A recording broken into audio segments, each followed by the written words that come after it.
नमस्ते, मेरा नाम है विशाल तिवारी।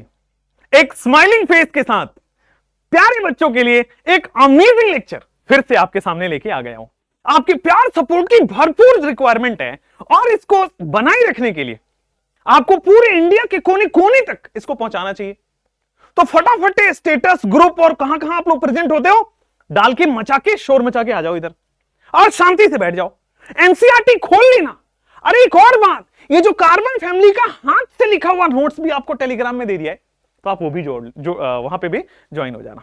ठीक है, चलें तो परिवर्तन नीट में आज हमारा कंप्लीट हो जाएगा। क्लास 11 पी ब्लॉक बहुत बड़ा चंक है, आज कंप्लीट करेंगे। लेक्चर 2 घंटे के आसपास का रखेंगे। और एक और कंप्लेंट है, सर आप ना लाइव में वो नहीं कर रहे थे, हमारा रिप्लाई नहीं कर रहे थे। हम तो आपके लिए खूब डील बनाए थे कल। कुछ लोग कह रहे हैं सर हम ना आग बना के भेज रहे हैं, फायर इन द लेक्चर, आपने देखा ही नहीं। अरे यार, मेरी एक वो है आदत है कि मैं लेक्चर्स के समय लाइव कमेंट नहीं पढ़ता हूं, लेकिन दिख जरूर रहा होता है। तो जब भी मैं ऐसे करके घूरता हूं ना, समझ जाना। लेकिन अभी भी मुझे कमेंट लाल नहीं दिख रहा यार। मेरा फेवरेट कलर पता है आपको? लाल, वो भी कुछ ऐसे शेप में। फटाफट से भर दीजिए, स्टार्ट करें। सब लोग आ चुके हैं, चलिए खैर हम स्टार्ट करते हैं आपके कार्बन फैमिली पे। हर एक लाइन, हर एक पॉइंट, हर एक इन टेक्स्ट सब कुछ कवर करेंगे इस लेक्चर में, और यही बात लिखी गई है यहां पे। ठीक है, ये आप कल के लेक्चर से समझ गए होंगे। आइए, लेक्चर में क्या है, अगर आप सुन के भी जाओगे ना तो भी बहुत भला हो जाएगा। ठीक है, क्योंकि यहीं से क्वेश्चन आना है और यही हमें पढ़ना है। कार्बन फैमिली के एलिमेंट्स जल्दी से गिन दो तो कार्बन, सिलिकॉन, जर्मेनियम, टिन और लेड। कार्बन फैमिली के जो एलिमेंट्स हैं, अगर आप जल्दी जल्दी बता दोगे तो कार्बन, सिलिकॉन, जर्मेनियम, टिन और लेड, ये हो जाएंगे आपके कार्बन फैमिली के एलिमेंट्स। ठीक है, अब कहा गया है कि सर कौन मेटल है, कौन नॉन मेटल है, कौन मेटलॉइड है। तो जर्मेनियम के बारे में हमने बड़े प्यार से पढ़ा था ना कि सर जी मेटलॉइड है। जर्मेनियम के बारे में पढ़ा था ना कि मेटलॉइड है। और मेटलॉइड से ऊपर नॉन मेटल होते हैं और मेटलॉइड से नीचे मेटल होते हैं। किसी भी ग्रुप में मेटलॉइड से ऊपर नॉन मेटल, मेटलॉइड से नीचे मेटल। तो इसका मतलब कार्बन और सिलिकॉन जो होंगे वो नॉन मेटल की कैटेगरी में गिर गए, और इससे नीचे वाले जो है टिन और लेड के बारे में बात करें तो ये दोनों मेटल की कैटेगरी में गिर गए। अरे बोलो, समझ में आ रहा है? हाउ इज द जोश?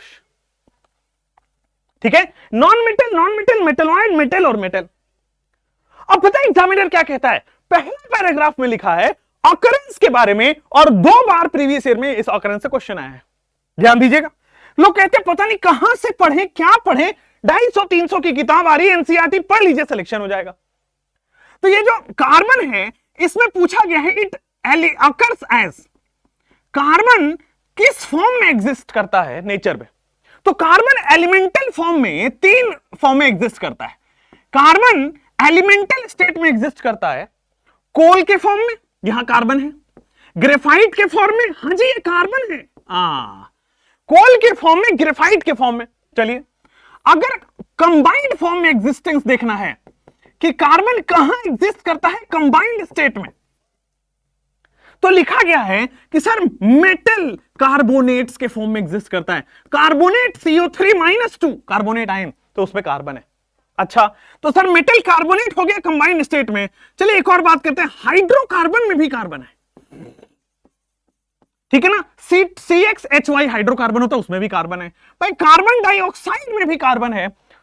मेजरली कार्बन नेचर में किस फॉर्म में पाया जाता है? ये रहा एलिमेंटल स्टेट में, तो कोल हो गया, ग्रेफाइट हो गया, और आपने पढ़ा होगा डायमंड। अच्छा यहां रहा, डायमंड पढ़ा होगा, तो डायमंड में भी तो कार्बन होता है।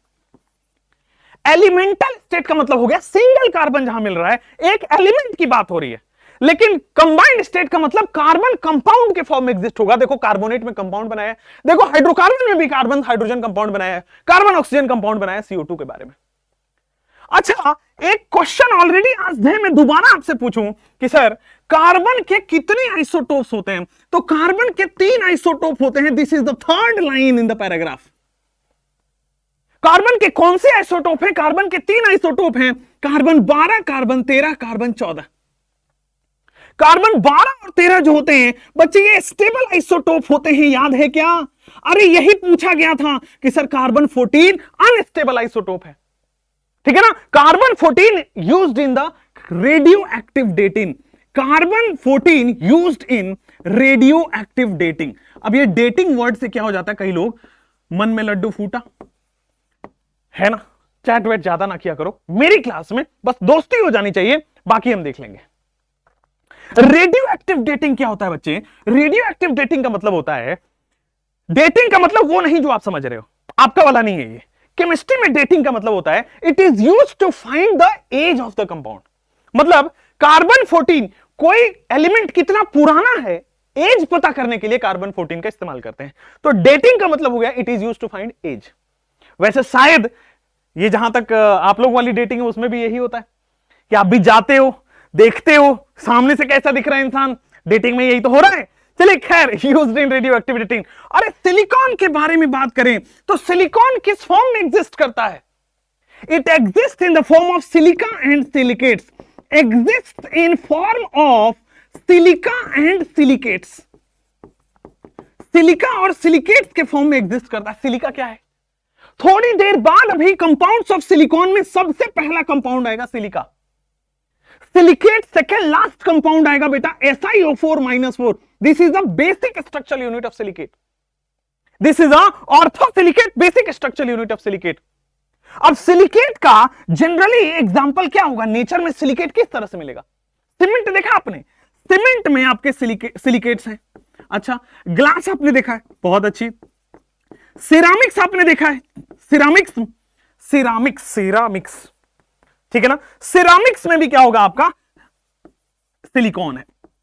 सिलिकॉन मतलब सिलिकेट्स का है उसमें, ठीक है ना। तो सिलिका एंड सिलिकेट्स कहां कहां पाया जाएगा नेचर में? सीमेंट, ग्लास और सिरामिक्स। अच्छा, एक और बात बता दूं, मैं यहां पे केवल एनसीईआरटी पढ़ा रहा हूं। वैसे जब मैं इनऑर्गेनिक असली वाला पढ़ाऊंगा उससे बेसिक्स अच्छा होता है, बट एग्जाम में नंबर आता है इससे। तो जब मैं इनऑर्गेनिक असली वाला पढ़ाऊंगा तो और धुआंधार और मजेदार होता है वो। तो अभी असली वाला नहीं पढ़ा रहा, केवल एनसीईआरटी यहां पे लेके आ रहा हूं आपको, क्योंकि क्वेश्चन यहां से आएगा। चलिए, अब मेटल जर्मेनियम किस फॉर्म में एग्जिस्ट करता है? जर्मेनियम कहां पे किस फॉर्म में एग्जिस्ट करेगा? तो सिलिकॉन और जर्मेनियम का अल्ट्रा प्योर फॉर्म, सिलिकॉन और जर्मेनियम का अल्ट्रा प्योर फॉर्म ट्रांजिस्टर और सेमीकंडक्टर बनाने में इस्तेमाल होता है, ठीक है ना। इसीलिए मेटलवाइड बोला गया था पहले इन दोनों को, बट यहां पे चूंकि नॉन मेटल बोल रहे हैं, एनसीईआरटी जिंदाबाद, हमने भी नॉन मेटल बोल दिया, ठीक है। चलिए, अब क्या होगा? अब कई लोगों का एग्जाम आएगा, सर एग्जाम में आएगा तो क्या लिखेंगे? एग्जाम में नहीं आएगा क्योंकि डिबेटेबल है ये, ठीक है ना। एनसीईआरटी में खुद डिबेट है इसमें।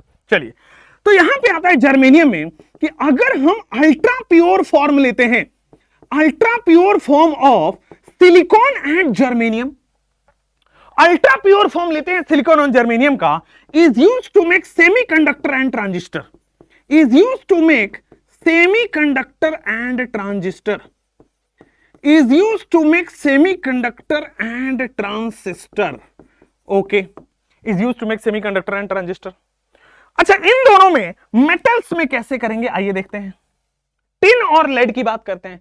पूछा गया कि टिन किस फॉर्म में एग्जिस्ट करता है नेचर में, लेड किस फॉर्म में एग्जिस्ट करता है? तो tin exists as SnO2। Tin का मिनरल है, एग्जिस्ट एज SnO2, ठीक है ना। और मिनरल अभी थोड़ी देर बाद मेटलर्जी में पढ़ेंगे, थोड़ी दिन बाद। लेड की बात करेंगे तो इट एग्जिस्ट एज PbS। अब SnO2 क्या है? तो भैया ये कैसीटेराइट है। SnO2 क्या है? कैसीटेराइट है। PbS क्या है सर जी? ये गैलेना है ना। इसका ओर है ये, टिन का भी ये ओर है, इनफैक्ट मेन ओर है इसका ये, ठीक है ना। चलिए, तो सारे एलिमेंट्स का एग्जिस्टेंस पहले पैराग्राफ में आपको एनसीईआरटी में दिया गया है, ठीक है। SnO2 पूछेगा, इसका नाम पूछा गया है कैसीटेराइट। PbS का नाम ऑलरेडी प्रीवियस ईयर में आ चुका है। आइसोटोप्स कार्बन 14 का यूज ऑलरेडी प्रीवियस ईयर में आ चुका है। एलिमेंटल स्टेट के किन कौन कौन से फॉर्म है ये भी पूछा जा चुका है। तो देखो, एनसीईआरटी से ही पूछा जाएगा प्रीवियस ईयर में, सुने भी रहोगे तो दिमाग काम कर जाएगा। चलिए आगे बढ़ जाते हैं कि सर ये तो हो गया, अगले आते हैं इलेक्ट्रॉनिक कॉन्फ़िगरेशन पे। लाल कमेंट सेक्शन लाल होते रहना चाहिए। टॉपिक समझ आया? कमेंट सेक्शन लाल। और बेटे दूर दराज इलाकों में पहुंचाना पड़ेगा आपको। यह चैनल पे केवल कंटेंट की बात हो रही है तो हमें पीछे नहीं रहना चाहिए, ठीक है ना। चलिए, इलेक्ट्रॉनिक कॉन्फ़िगरेशन की बात करें तो यार इलेक्ट्रॉनिक कॉन्फ़िगरेशन कार्बन फैमिली का कैसे लिखते हैं? कोई भी पी ब्लॉक में कैसे लिखते हैं इलेक्ट्रॉनिक कॉन्फ़िगरेशन? तो सर सबसे पहले हम लिखते हैं इनर्ट गैस, ठीक है ना, फिर लिखते हैं NH2, फिर लिखते हैं NP। अब NP1 लिख दें तो बोरोन फैमिली। आज हम सेकेंड फैमिली पढ़ रहे हैं तो NP2 हो जाएगा, 2 इलेक्ट्रॉन। अब देखो कार्बन, सिलिकॉन, जर्मेनियम, टिन और लेड की हम बात कर रहे हैं। ये सेकेंड पीरियड का है n=2, ये थर्ड पीरियड का n=3, फोर्थ पीरियड का n=4, यहां 5, यहां 6। जल्दी से लिख सकते हैं क्या इसको, क्योंकि कल हमने ऑलरेडी इसको समझा हुआ है। तो सर पहले वाला इनर्ट गैस, जो भी एलिमेंट का लिखना है उससे पहले वाला इनर्ट गैस, जिस भी एलिमेंट का कॉन्फ़िगरेशन लिखना है उससे हीलियम, नियन, आर्गन, क्रिप्टॉन और फिर आपके पास आ जाएगा ज़ेनॉन। जो भी एलिमेंट का कॉन्फ़िगरेशन लिखना है उससे पहले वाला इनर्ट गैस। NH2NP2, n की वैल्यू 2 है बेटा, 2s2 2p2।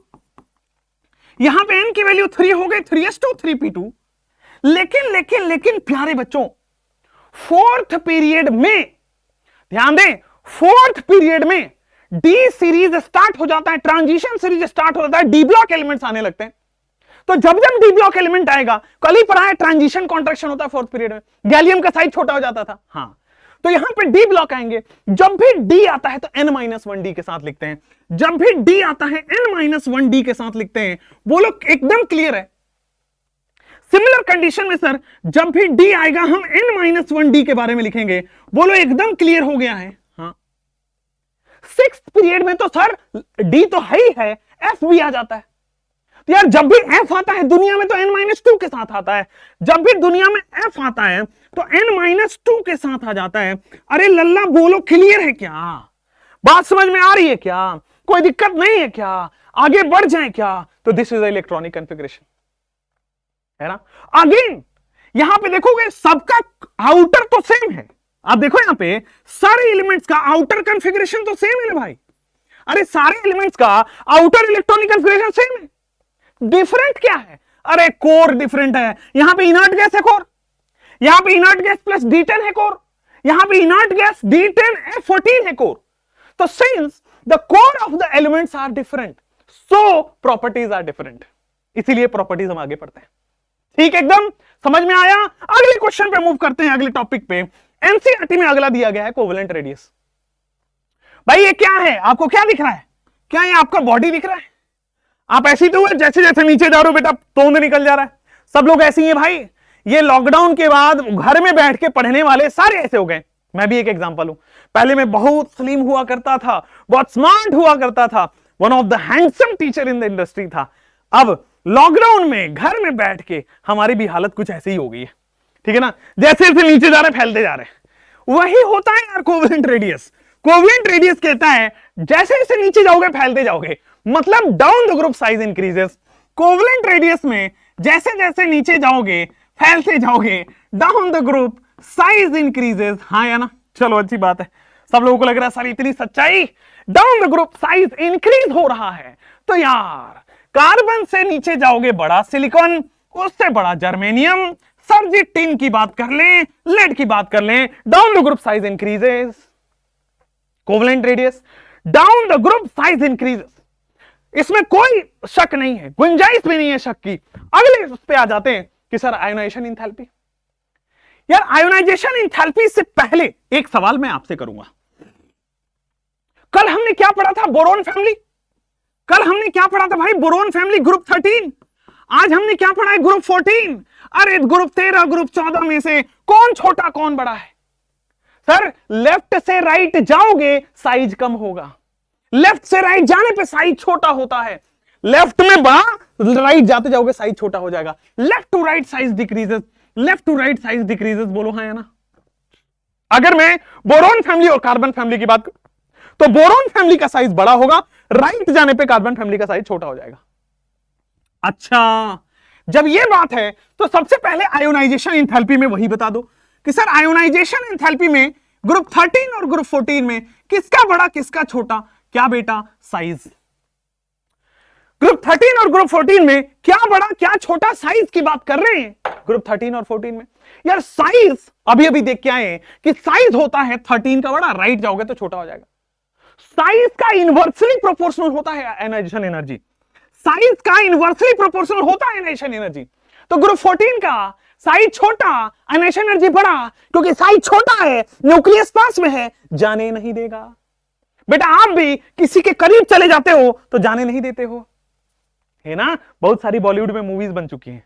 हाँ, ऐसे इनकार ना किया करो, समझ रहे हो बात को। आओ यहां पे आयोनाइजेशन एंथैल्पी, थोड़ी देर पहले ही तो देखा था कि सर साइज के इनवर्सली प्रोपोर्शनल, तो कार्बन सबसे छोटा है तो सबसे बड़ा आयोनाइजेशन एनर्जी, नीचे जाओगे साइज बड़ा होगा, आयोनाइजेशन एनर्जी कम होता जाएगा। तो कैसी गीत, फिर आ जाएगा टिन, और ध्यान दे टिन और lead, this is the actual चीज जो मुझे आपको यहां बताना था कि सर यहां पे वो साइज उल्टा हो गया। अब इसको एक्सेप्शन बोल दो, और हम बोलते भैया एक्सेप्शन है ही नहीं, ये है लैंथेनाइड कॉन्ट्रैक्शन। सिक्स्थ फैमिली में एफ ब्लॉक की पुअर शील्डिंग लग रही है, कल हमने बड़े अच्छे से पढ़ रखा है, तो सर जी लैंथेनाइड कॉन्ट्रैक्शन है। अरे एक्सेप्शन थोड़ी ना था, एक्सेप्शन नहीं था ना भाई, क्या था, ये था लॉजिक। लैंथेनाइड कॉन्ट्रैक्शन की वजह से यहां पे एनर्जी बढ़ गई। कॉन्ट्रैक्शन मतलब साइज छोटा होना, साइज छोटा हो गया एनर्जी ज्यादा लग गया। बोल ठीक, आगे बढ़ जाएं। तो सर तीन तो बड़ा सिंपल हो गया, आयोनाइजेशन एनर्जी से लेके इलेक्ट्रोनेगेटिविटी। अब इलेक्ट्रोनेगेटिविटी क्या था, पति पत्नी और वो, मतलब शादी के बाद का अट्रैक्शन, मतलब बॉन्डिंग के बाद अट्रैक्शन, मतलब बॉन्डिंग के बाद का अट्रैक्शन, मतलब सर साइज छोटा है, ठीक है, तो अट्रैक्शन ज्यादा होगा क्योंकि न्यूक्लियस पास में है। Electronegativity is basically attraction of bonded electron, attraction of shared pair of electron. क्या है ये, तो सर यहां आ जाओ, कैसी गीत सुनोगे प्यारे बाबू। एज यूजुअल क्या लग रहा है, आप मुझे बताते चलो, एज यूजुअल क्या लग रहा है आपको इलेक्ट्रोनेगेटिविटी पे। थोड़ा सा फास्ट अगर हम लिखें, जल्दी जल्दी थोड़ा सा फास्ट करके अगर हम लिखते चलें, तो एज यूजुअल आपको यही तो लग रहा है कि सर कार्बन का साइज छोटा, अट्रैक्शन ज्यादा, ठीक है। बाकी इसके बाद almost all are equal, silicon, germanium, tin और लेड ऑल आर इक्वल, ठीक है ना। ये ऑलमोस्ट इक्वल है और ये तीनों तो पूरे इक्वल होते हैं, ठीक है। कार्बन और सिलिकॉन में फर्स्ट डिक्रीजेस, इलेक्ट्रोनेगेटिविटी कैसे देखेंगे, कार्बन फैमिली में first decreases then remains constant, first decreases and then remains constant. और ये भाई साहब पीवाईक्यू 2016 का सवाल है ना। अभी तक जो मैंने पढ़ा है उसी में से कई सारे पीवाईक्यू आपके आगे, पढ़ो वहीं जहां से क्वेश्चन आए, कुछ भी मत पढ़ो, ध्यान दो ना। पीवाईक्यू 2016 में ये पूछा गया है, इनफैक्ट सिलिकॉन और जर्मेनियम ही पूछा था, पूरा नहीं पूछा था। अच्छा, तो सर इलेक्ट्रोनेगेटिविटी हो गई है, उसके बाद अच्छा यहां तक देख लो, इसके बाद कौन सा टॉपिक है एनसीईआरटी में, इलेक्ट्रोनेगेटिविटी के बाद आती है डेंसिटी। डेंसिटी इंपॉर्टेंट है, डेंसिटी इंपॉर्टेंट है। आइए सबसे पहले डेंसिटी की बात करते हैं, डेंसिटी की बात करते हैं। कार्बन दो फॉर्म में एग्जिस्ट करता है, carbon graphite, silicon, germanium, tin और लेड। सिलिकॉन, जर्मेनियम, टिन और लेड, ध्यान से देखना, खोपड़ी खोल के देखोगे तो समझ आएगा। ला आ जाओ, कार्बन डायमंड की बात करते हैं। कार्बन डायमंड अगर है तो फिर कैसे देखेंगे, तो फिर अच्छा लिख ही देते, सिलिकॉन, जर्मेनियम, टिन और लेड। इसमें आयोनाइजेशन, सॉरी आपको बताना है डेंसिटी के बारे में, डेंसिटी के बारे में। वीवीआईपी है, आईआईटी मेंस में पूछा गया है, वीवीआईपी है, आईआईटी मेंस से पूछा गया है, रिपीट करने में कोई दिक्कत नहीं है। और ये दोनों एनसीईआरटी में दिए गए हैं, टेबल में दिया गया है, ध्यान दीजिएगा, टेबल में दिया गया है। तो अगर ग्रेफाइट है तो density equal to mass upon volume, अगर ग्रेफाइट है density equal to mass upon volume, mass बढ़ा दो डेंसिटी बढ़ जाएगा, नीचे जाने से मास बढ़ रहा है डेंसिटी बढ़ रहा है, यहां तक ओके है। लेकिन अगर हम कार्बन डायमंड की बात करते हैं तो भाई कार्बन डायमंड है, 3D नेटवर्क सॉलिड, और आज ही पढ़ेंगे, वो हार्डेस्ट सब्सटेंस आज ही पढ़ेंगे, तो इसका डेंसिटी ज्यादा हो जाएगा सिलिकॉन से। बस थोड़ा सा छोटा सा चेंज यही आता है कि अगर हमारा कार्बन डायमंड रहेगा तो सेकंड नंबर पे डेंसिटी चली जाती है, डायमंड हार्डेस्ट है, ठीक है। और अगर कार्बन ग्रेफाइट है तो नॉर्मल चलेगा। As we go down the group, mass increases, density increases, density equal to mass upon volume, ठीक है क्या, density equal to mass upon volume एकदम सही है क्या, आगे बढ़ जाए। Density equal to mass upon volume, अभी तक हर एक पॉइंट कवर हुआ कि नहीं, एनसीईआरटी सामने खोल के रखता हूं इसीलिए कि भाई कोई दिक्कत ना हो। चलिए हम आगे बढ़ जाते हैं। डेंसिटी के बाद दो आएगा, मेल्टिंग पॉइंट और बॉइलिंग पॉइंट। चलिए बताइए, अब डेंसिटी के बाद आपके पास दो आएगा, मेल्टिंग पॉइंट और बॉइलिंग पॉइंट। ये टेबल में दिया है, थ्योरी में नहीं दिया है। एनसीईआरटी बड़ा छुपा रुस्तम चीज है, जो बहुत डेप्थ में पढ़ेगा उसी को होगा। अब टेंशन नहीं है, वीटी सर है आपके सामने, ठीक है ना। लाल तो चैट होता ही नहीं है। अरे अब तुम चैट में कुछ भी लिख लो, हम रिप्लाई तो नहीं करेंगे। मेल्टिंग पॉइंट की बात करते हैं तो कार्बन, सिलिकॉन, जर्मेनियम, टिन और लेड। जल्दी जल्दी लिखो, ठीक है। तो यहां पे मेल्टिंग पॉइंट में बस एक है कि जैसे जैसे नीचे जाओगे मेल्टिंग पॉइंट कम हो जाता है। Only there is a slight change in tin और lead, only there is a slight change in tin और लेड। बस ध्यान देना है बस यहां पे मेल्टिंग पॉइंट में, ठीक है। अब आप मेरे से ये नहीं पूछ सकते कि सर क्यों, लैंथेनाइड कॉन्ट्रैक्शन। आयोनाइजेशन एनर्जी में भी क्यों चेंज हुआ, लैंथेनाइड कॉन्ट्रैक्शन। अच्छा तो चलिए सर मेल्टिंग पॉइंट कवर हुआ। इसके बाद आता है आपका बॉइलिंग पॉइंट। कहां गया, इसके बाद आता है आपका बॉइलिंग पॉइंट। तो बॉइलिंग पॉइंट में सिलिकॉन, जर्मेनियम, टिन और लेड। कार्बन का बॉइलिंग पॉइंट नहीं देखा गया है, क्योंकि कार्बन बेटा डायमंड के फॉर्म में भी एग्जिस्ट करता है, ठीक है। अब डायमंड को बॉयल कर पाओगे क्या, जिंदगी बीत जाएगी उतनी हाई एनर्जी लाने में, ठीक है ना। नॉर्मली बट हाई टेम्परेचर तो लाना पॉसिबल है, मुमकिन है। लेबोरेटरीज में अभी भी है वो सब चीजें, डायमंड को पिघलाया भी जाता है, ठीक है ना, डायमंड को तोड़ा भी जाता है। बट नॉर्मल में कार्बन को हम बॉयल नहीं कर सकते, ठीक, इसलिए उसका बॉइलिंग पॉइंट नहीं लिखा हुआ है। चलिए अब आ जाते हैं बच्चे मेल्टिंग पॉइंट, बॉइलिंग पॉइंट। अब एनसीईआरटी अगर आप खोल के रखे हो ना, एक चमत्कार दिखाता हूं। एनसीईआरटी अगर आप खोल के रखे हो ना तो चमत्कार दिखाता हूं। वो चमत्कार कहां है देख लेता हूं, ये रहा चमत्कार।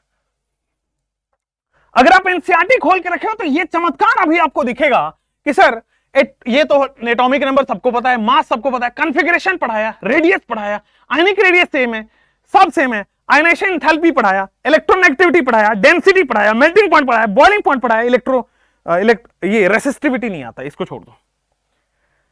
ऑल गुड, क्लियर है, कोई प्रॉब्लम नहीं है। एनसीईआरटी को खंगाल देंगे। अच्छा कई लोग सोच रहे होंगे सर आप एनसीईआरटी पढ़ाते हो, थोड़ा ऊपर नीचे ही पढ़ाओ। यार अगर आपको वो वाली चीजें पढ़नी है जो कोचिंग से पढ़ाई जाती है तो वो मैं बैचेस में पढ़ाऊंगा, ठीक है ना। अभी वो समय नहीं है, वो मतलब यूट्यूब पे भी पढ़ा दूंगा, पढ़ाने में कुछ नहीं है, बट बैचेस में। अभी केवल एनसीईआरटी, ओनली एनसीईआरटी। चलो नेक्स्ट, जैसे आप जाओगे भाई सबसे पहले हम आ जाते हैं फिजिकल प्रॉपर्टीज पे, ठीक है। एनसीईआरटी में फिजिकल प्रॉपर्टीज और 2019 का क्वेश्चन मैं फिर बता दूं आपको, सवाल आएगा तो यहीं से आएगा, इधर उधर पढ़ने से नहीं आएगा। सवाल आएगा तो एनसीईआरटी से, कार्बन, सिलिकॉन, जर्मेनियम, टिन और लेड। और भाई कार्बन, सिलिकॉन, जर्मेनियम, टिन और लेड कौन मेटल है कौन नॉन मेटल है। अरे यार अभी थोड़ी देर पहले ही तो बताया कि जर्मेनियम इज अ मेटलॉइड, और किसी भी ग्रुप में मेटलॉइड से ऊपर कौन होता है, नॉन मेटल। तो साहब कार्बन भी आपका क्या है, नॉन मेटल। सिलिकॉन भी आपका क्या है, नॉन मेटल। अच्छा तो सर मेटलॉइड से नीचे क्या होता है, तो टिन इज अ मेटल और lead is a metal. Okay शानदार। कार्बन, सिलिकॉन, जर्मेनियम, टिन और lead, carbon, silicon, germanium, tin और लेड, ये आपके सामने आ गए physical properties. Carbon, silicon, germanium, tin और लेड, ये आपके सामने आ गए फिजिकल प्रॉपर्टीज। Physical properties. अच्छा एक और कहता है कि सारे के सारे कार्बन फैमिली वाले सॉलिड है। All carbon family elements are solid. VVIP पूछा जा सकता है, all elements in carbon family are solid, कोई लिक्विड कोई गैस नहीं। मात्र इतनी फिजिकल प्रॉपर्टीज है, क्या हम केमिकल प्रॉपर्टीज पे मूव करें।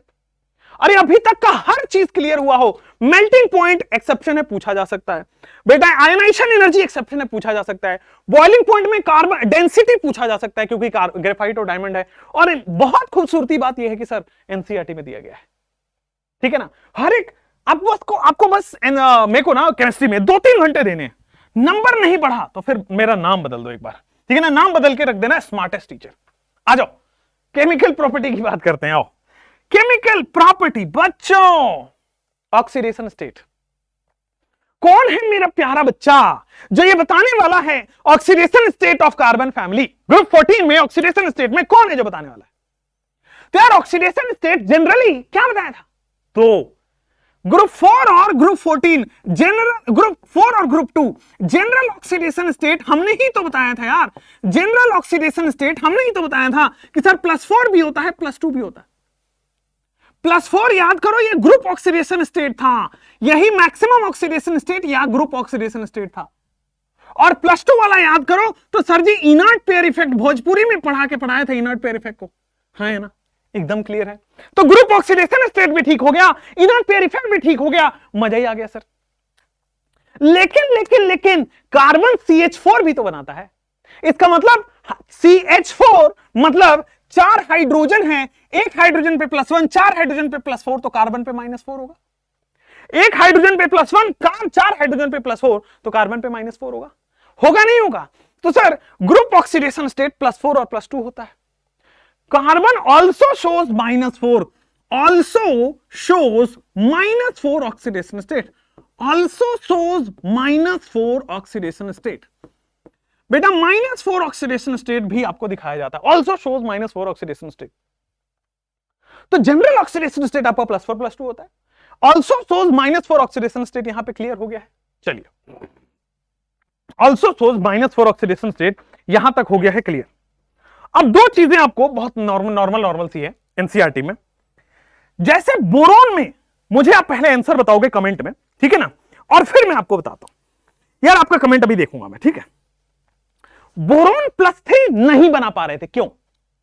Y we are unable to form boron +3? Boron +3 क्यों नहीं बनेगा बताओ? क्योंकि बोरोन से 3 इलेक्ट्रॉन निकालने के लिए 3 आयनाइजेशन एनर्जी देना पड़ेगा, IE1, IE2, IE3। लेकिन जो सम ऑफ I1, I2, I3 है is very high, sum of I1, I2, I3 is very high, therefore we can not form boron +3। लेकिन बोरोन +3 कंपाउंड में बन सकता है, बोरोन +3 मतलब इंडिविजुअल नहीं बना सकते। सेम है कार्बन के साथ, सेम है कार्बन के साथ। Carbon +4 is not formed, carbon +4 is not form, carbon बेटा +4 नहीं बना सकते।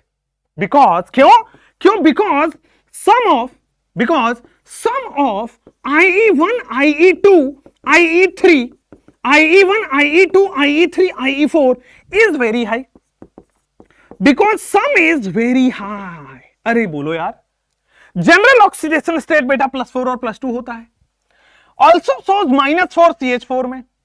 C+4 is not formed because sum of 4 ionisation energy is very high. अच्छा, एक और ऑर्डर बता दो यार, कार्बन +4 है, सिलिकॉन +4 है, जर्मेनियम +4 है, टिन +4 है और लेड +4 है, स्टेबिलिटी का ऑर्डर बताओ। मेरे से बिना पूछे, बिना कोई एक्सपेक्टेशन किए हुए खटखट बता दो इन दोनों का स्टेबिलिटी का ऑर्डर। कार्बन +2, सिलिकॉन +2, जर्मेनियम +2 और भाई साहब टिन +2 और भाई साहब लेड +2, ठीक है ना। फिर से मैं बता दूं, कार्बन +4 एग्जिस्ट नहीं करता है, इमेजिनरी सिचुएशन में हमने ऐसा माना हुआ है। चलो जल्दी से अब इसका आंसर का केवल रीजन लिख दो कि what is the reason of the stability of this compound.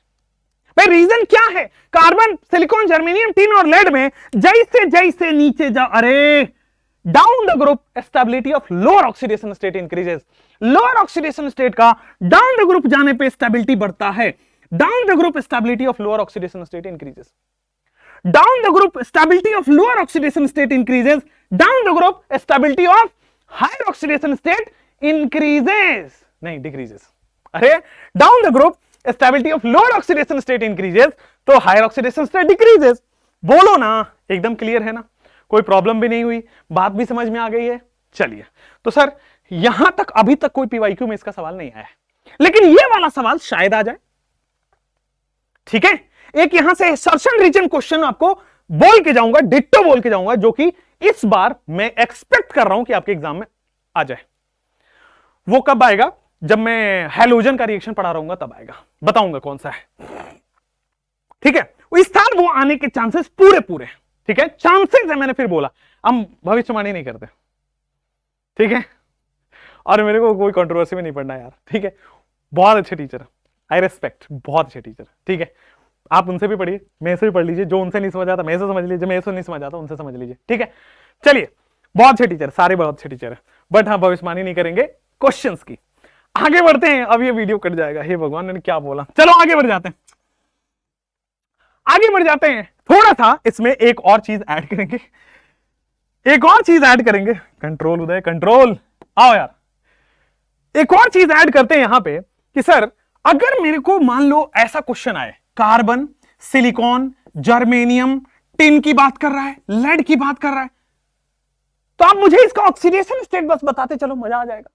तो सर कार्बन +4 में एग्जिस्ट करता है, सिलिकॉन +4 में एग्जिस्ट करता है, जर्मेनियम भाई साहब +4 +2 दोनों में एग्जिस्ट करता है, टिन भी +4 +2 दोनों में एग्जिस्ट करता है, लेड भी +4 +2 दोनों में एग्जिस्ट करता है। हां, एक बात यह तय है कि इनर्ट पेयर इफेक्ट की वजह से लेड +2 स्टेबल है, लेकिन टिन में ये स्टेबल है, +4 स्टेबल है, एग्जिस्ट दोनों करेगा बट स्टेबल ऊपर वाला होता है, ठीक है ना। ये तो +2 में एग्जिस्ट भी नहीं करता उसमें, ठीक है। चलिए आगे बढ़ जाते हैं।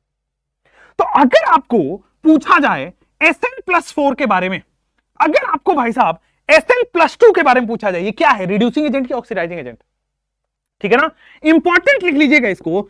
अगर आपसे मैं पूछूं Sn+2 के बारे में, अगर आपसे मैं पूछूं जर्मेनियम +2 के बारे में, तो ये क्या है, इंपॉर्टेंट है कि नहीं है? जर्मेनियम +2 के बारे में, टिन +2 के बारे में इंपॉर्टेंट है कि नहीं इंपॉर्टेंट है? तुम बहुत बदमाश लोग हो, चैट में कुछ नहीं सुनूंगा, पढ़ाई करो बेटा, एक एक करके ब्लॉक मारूंगा इधर उधर किया तो। मैंने एक बहुत अच्छी चीज पढ़ी थी, है ना, कि गुरु कैसा भी हो, कहां भी हो, जैसा भी हो, ठीक है ना, नजरे और सर दोनों झुक जाने चाहिए, लिटरली, ठीक है ना। और यूट्यूब पे भाई मैं बड़े कम टाइम से पढ़ा रहा हूं, और बाकी लोग बड़े सीनियर हैं, और सीनियर हमेशा गुरु माना जाता है। अगर आप टीचिंग लाइन में आओगे तो मैं आपको पहले ही बता देता हूं कि एक टीचिंग लाइन में हायरार्की है कि कोई 10 साल से पढ़ा रहा है, कोई 20 साल से पढ़ा रहा है, कोई 15 साल से पढ़ा रहा है, कोई 2 साल से पढ़ा रहा है, ठीक है। तो होता क्या है कि जो जूनियर होते हैं टीचर्स, वो सीनियर टीचर्स को अपना गुरु मानते हैं, क्योंकि बहुत कुछ सीखने को मिलता है ना, एक्सपीरियंस का कोई मुकाबला नहीं है, ठीक है। और जो भी मेरे से सीनियर टीचर्स है, चाहे इस प्लेटफॉर्म पे चाहे किसी भी प्लेटफॉर्म पे, दे ऑल आर गुरुज। और कुछ नहीं किसी को बोलना चाहिए, अगर आप किसी को गुरु मानते हो तो पाप लगेगा बेटा। इधर आइए, Sn+2, सर Sn+2 की अगर हम बात करें, टिन +2 की बात करते हैं, और एक बार को मैं Pb+4 की बात कर लेता हूं। तो सर Pb+4 अनस्टेबल है, Pb+4 अनस्टेबल है, इसलिए खुद रिड्यूस होके Pb+2 बनाएगा, है ना। Pb+4 अनस्टेबल है, इसलिए खुद रिड्यूस होगा, सेल्फ रिडक्शन। अगर खुद का रिडक्शन हो रहा है दैट मींस दूसरों को ऑक्सीडाइज करेगा, अगर खुद का रिडक्शन हो रहा है दैट मींस दूसरों को ऑक्सीडाइज करेगा, दूसरों को ऑक्सीडाइज करेगा मतलब ऑक्सीडाइजिंग एजेंट। एजेंट का काम होता है दूसरों का काम करना, ऑक्सीडाइजिंग एजेंट का मतलब दूसरों को ऑक्सीडाइज करेगा। एजेंट का काम होता है दूसरों को ऑक्सीडाइज करना, ऑक्सीडाइजिंग एजेंट का मतलब दूसरों को ऑक्सीडाइज करेगा। अच्छा अच्छा अच्छा, उसी तरह अगर मैं Sn+2 की बात करूं, ये अनस्टेबल है, तो ये क्या करेगा सर, Sn+4 स्टेबल में जाएगा, तो ये सेल्फ ऑक्सीडेशन हो रहा है, खुद का ऑक्सीडेशन कर रहा है, तो दूसरों को रिड्यूस करेगा, दूसरों का काम एजेंट करता है, तो क्या मैं इसको बोल दूं सर ये एक रिड्यूसिंग एजेंट है। ऑक्सीडाइजिंग एजेंट क्लियर हुआ, रिड्यूसिंग एजेंट क्लियर हुआ, मजा भी आ चुका है, आगे बढ़ जाए। Sn+2 से Sn+4 यहां ऑक्सीडेशन हो रहा है, सेल्फ ऑक्सीडेशन है। Pb+4 से Pb+2 सेल्फ रिडक्शन है, जो खुद का ऑक्सीडेशन करेगा दूसरों को रिड्यूस करेगा, जो खुद का रिडक्शन करता है दूसरों को ऑक्सीडाइज करेगा। तो this is how it is done. Sn+4 and Sn+2 बिल्कुल सही है, एकदम समझ में आया है, ये दोनों इंपॉर्टेंट हो जाते हैं आपके लिए वाला। चलिए, now we have trends in chemical reactivity. अब हमारे पास क्या है, ट्रेंड्स इन केमिकल रिएक्टिविटी। अगले टॉपिक पे हम मूव करते हैं कि सर केमिकल रिएक्टिविटी में ट्रेंड्स के बारे में थोड़ा बता दो, ठीक ना, केमिकल रिएक्टिविटी में ट्रेंड्स के बारे में बता दो। अच्छा, कार्बन के पास कितनी वैलेंसी है? तो आप सब कहोगे सर कार्बन के पास NH2NP2 मतलब 2 + 2 4, S + P 4, मतलब टेट्रा वैलेंसी है क्या? हाँ। मतलब 4 इलेक्ट्रॉन है क्या? हाँ। इसका मतलब जितने इलेक्ट्रॉन है उतने बॉन्ड बनाएगा। हाँ। तो कार्बन फैमिली 4 बॉन्ड बनाएगा जनरली। हाँ। इसका मतलब in tetravalent state carbon forms 4 bond. अच्छा, तो सर 4 इलेक्ट्रॉन है 4 बॉन्ड बनाएगा, टेट्रावैलेंट स्टेट में कार्बन 4 बॉन्ड बना रहा है, एक बॉन्ड में 2 इलेक्ट्रॉन, 4 बॉन्ड में 8 इलेक्ट्रॉन। इसका मतलब कार्बन का ऑक्टेट कंप्लीट है। ध्यान दीजिए, बोरोन के पास NH2NP1 था, 3 इलेक्ट्रॉन थे, ट्राइवैलेंट स्टेट था, ऑक्टेट इनकंप्लीट था, 3 बॉन्ड में 6 इलेक्ट्रॉन। बट यहां पे 4 बॉन्ड है, 4 बॉन्ड में 8 इलेक्ट्रॉन है, और 8 इलेक्ट्रॉन का मतलब ऑक्टेट कंप्लीट है। ऑक्टेट कंप्लीट है मतलब स्टेबल है, स्टेबल है मतलब कि ना इलेक्ट्रॉन लेगा ना इलेक्ट्रॉन देगा, ना ही लेगा ना ही देगा, ना ही लुईस एसिड ना ही लुईस बेस। वाह वाह वाह, उसी चीज को हम यहां लिख लेते हैं। In tetravalent state carbon forms 4 bond, in tetravalent state carbon forms 4 bond, carbon forms 4 bond. Tetravalent state में कार्बन 4 बॉन्ड बनाता है। है ना। अब कार्बन 4 बॉन्ड बनाता है, this means there are 8 electron, this means there are 8 electron around carbon, this means there are 8 electrons around carbon, ठीक है ना। There are 8 electrons around carbon, है ना। हाँ सर 8 इलेक्ट्रॉन है कार्बन के अराउंड। अच्छा 8 इलेक्ट्रॉन, इसका मतलब क्या हुआ, there are 8 electrons around carbon का मतलब कि सर 8 इलेक्ट्रॉन है, this means octet is complete. भाई ऑक्टेट का मतलब ही 8 होता है, this means octet is complete. अब ऑक्टेट कंप्लीट है यानी कि ब्रैकेट में लिखो भाई साहब स्टेबल है। अब स्टेबल है तो ना उसको इलेक्ट्रॉन चाहिए ना उसको इलेक्ट्रॉन देना है, डोनेट करना है। So it neither accepts electron nor donates electron, so it neither accepts electron, so it neither accepts electron nor donates electron. बोलो है ना। अच्छा अब ना ही वो एक्सेप्ट कर रहा है बेटा, ना ही वो डोनेट कर रहा है बेटा, तो एक्सेप्ट नहीं करेगा तो लुईस एसिड नहीं हुआ, डोनेट नहीं कर रहा है तो लुईस बेस नहीं हुआ, so it is neither a Lewis acid. अब ये सर्सन रीजन के लिए बहुत भयानक सवाल हो गया। It is neither a Lewis acid nor a Lewis base, it is neither a Lewis acid nor a Lewis base. एकदम ठीक है। टेट्रावैलेंट स्टेट में कार्बन 4 बॉन्ड बनाता है, क्यों? क्योंकि कार्बन के पास 4 इलेक्ट्रॉन है, क्यों? क्योंकि NH2 है तो 2 + 2 4 होता है, तो 4 इलेक्ट्रॉन है, 4 बॉन्ड बना रहा है, ऑक्टेट कंप्लीट है, ना ही इलेक्ट्रॉन देगा ना ही इलेक्ट्रॉन लेगा, मतलब ना ही तो एसिड है ना ही तो बेस है। चमका तो लिखो हाँ कमेंट सेक्शन में, ठीक है। और ये रिकॉर्डेड है कि लाइव है, अगर इस डिबेट को छोड़ दे तो ज्यादा समझ आता है मेरे हिसाब से, ठीक है। तो चार्टे पढ़ेंगे बेटा, तुम लोगों को मैं ऑफलाइन में पढ़ाऊंगा, ऑनलाइन वाले बच्चे, अच्छा देखो जो बच्चे ऑनलाइन में आके कमेंट ना करके केवल पढ़ने पे ध्यान देते हैं उनका सिलेक्शन होता है। जो लोग खाली यस नो दिस दैट तुम्हारे कीबोर्ड पे ही ध्यान है, तो भाई जब हाथ चलेगा तो दिमाग कैसे चलेगा? दिमाग को जब चलाना होता है तो सब शांत होते हैं, ठीक है, सब कुछ शांत करके सुनना पड़ता है तब सही होगा। अब यूं किया जाए, okay yes sir no sir, अरे नेहा तुम्हारा क्या हाल है, अरे आकृति तुम्हारा क्या हाल है, कुछ नेहा कह रही है अरे सोनू तुम्हारा क्या हाल है, कुछ आकृति कह रही है अगर मोनू तुम्हारा क्या हाल है। गधेड़ो, पढ़ना लिखना कुछ नहीं, बस हाँ घर वालों को दिखा रहे हैं कि वीटी सर का लेक्चर पढ़ रहे हैं, घर वाले समझ रहे हैं अरे वाह मेहनती वीटी सर हैं, और मेहनती हमारा बच्चा है, वो समझ नहीं रहे कि वीटी सर ही मेहनती है यहाँ पे, बच्चा तो नालायक है। चलो भाई अच्छा अब आ जाते हैं कि सर ये ना ही लुईस एसिड है ना ही लुईस बेस है। तो एक बात तो हम यहां पे क्लियर करते हैं कि सर ना ही लुईस एसिड है ना ही लुईस बेस है, कार्बन सेकंड पीरियड का है कि थर्ड पीरियड का? अरे यार सेकंड पीरियड का है। अब सेकंड पीरियड वाले की मैक्सिमम बॉन्ड 4 बना सकता है। Carbon can not exceed it's covalent more than 4। यहां पे लिखो carbon has maximum covalence of 4। क्यों? क्योंकि सर 4 ही बॉन्ड बना सकता है ना, ठीक है ना, 4 ही बॉन्ड, मैक्सिमम 4 बॉन्ड। अच्छा क्यों मैक्सिमम 4 बॉन्ड? क्योंकि सर सेकेंड पीरियड में डी होता ही नहीं है, तो केवल एस और पी होगा, एस में 2 इलेक्ट्रॉन पी में 2 इलेक्ट्रॉन, 4 बॉन्ड। चलो नेक्स्ट आप ऐसे भी देख सकते हो, एस में 1 ऑर्बिटल पी में 3 ऑर्बिटल, तो टोटल 4 ऑर्बिटल, 4 ऑर्बिटल मतलब 4 ओवरलैप, 4 ओवरलैप मतलब 4 बॉन्ड।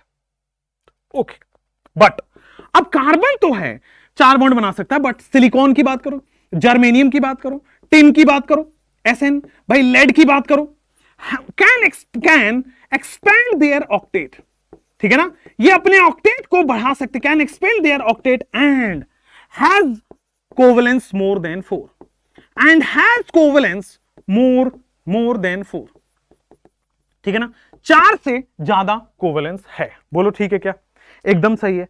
अब आ जाते हैं यहां पे सिलिकॉन का क्या हो जाएगा बेटा, SiF6, सिलिकॉन SiF6 -2 है। फिर देख लो GeCl6 -2 है। फिर क्या है SnOH होल 6 -2 है, ठीक है ना। ये एग्जांपल एनसीईआरटी का है इसलिए मैंने एनसीईआरटी से एज इट इज उठा के रख दिया, ठीक है ना, ताकि मैं इधर उधर ना भटक पाऊं। चलिए तो सिलिकॉन 6 बॉन्ड बना रहा है, जर्मेनियम 6 बॉन्ड बना रहा है, टिन 6 बॉन्ड बना रहा है, तो कहने का मतलब है कार्बन 4 बना सकता है, बाकी वाले तो उससे ज्यादा बना ही सकते हैं ना, कोई दिक्कत तो नहीं है ना, समझ में आ रहा है? चलिए तो यहां तक आपको ट्रेंड्स इन केमिकल रिएक्टिविटी मैंने समझा दिया।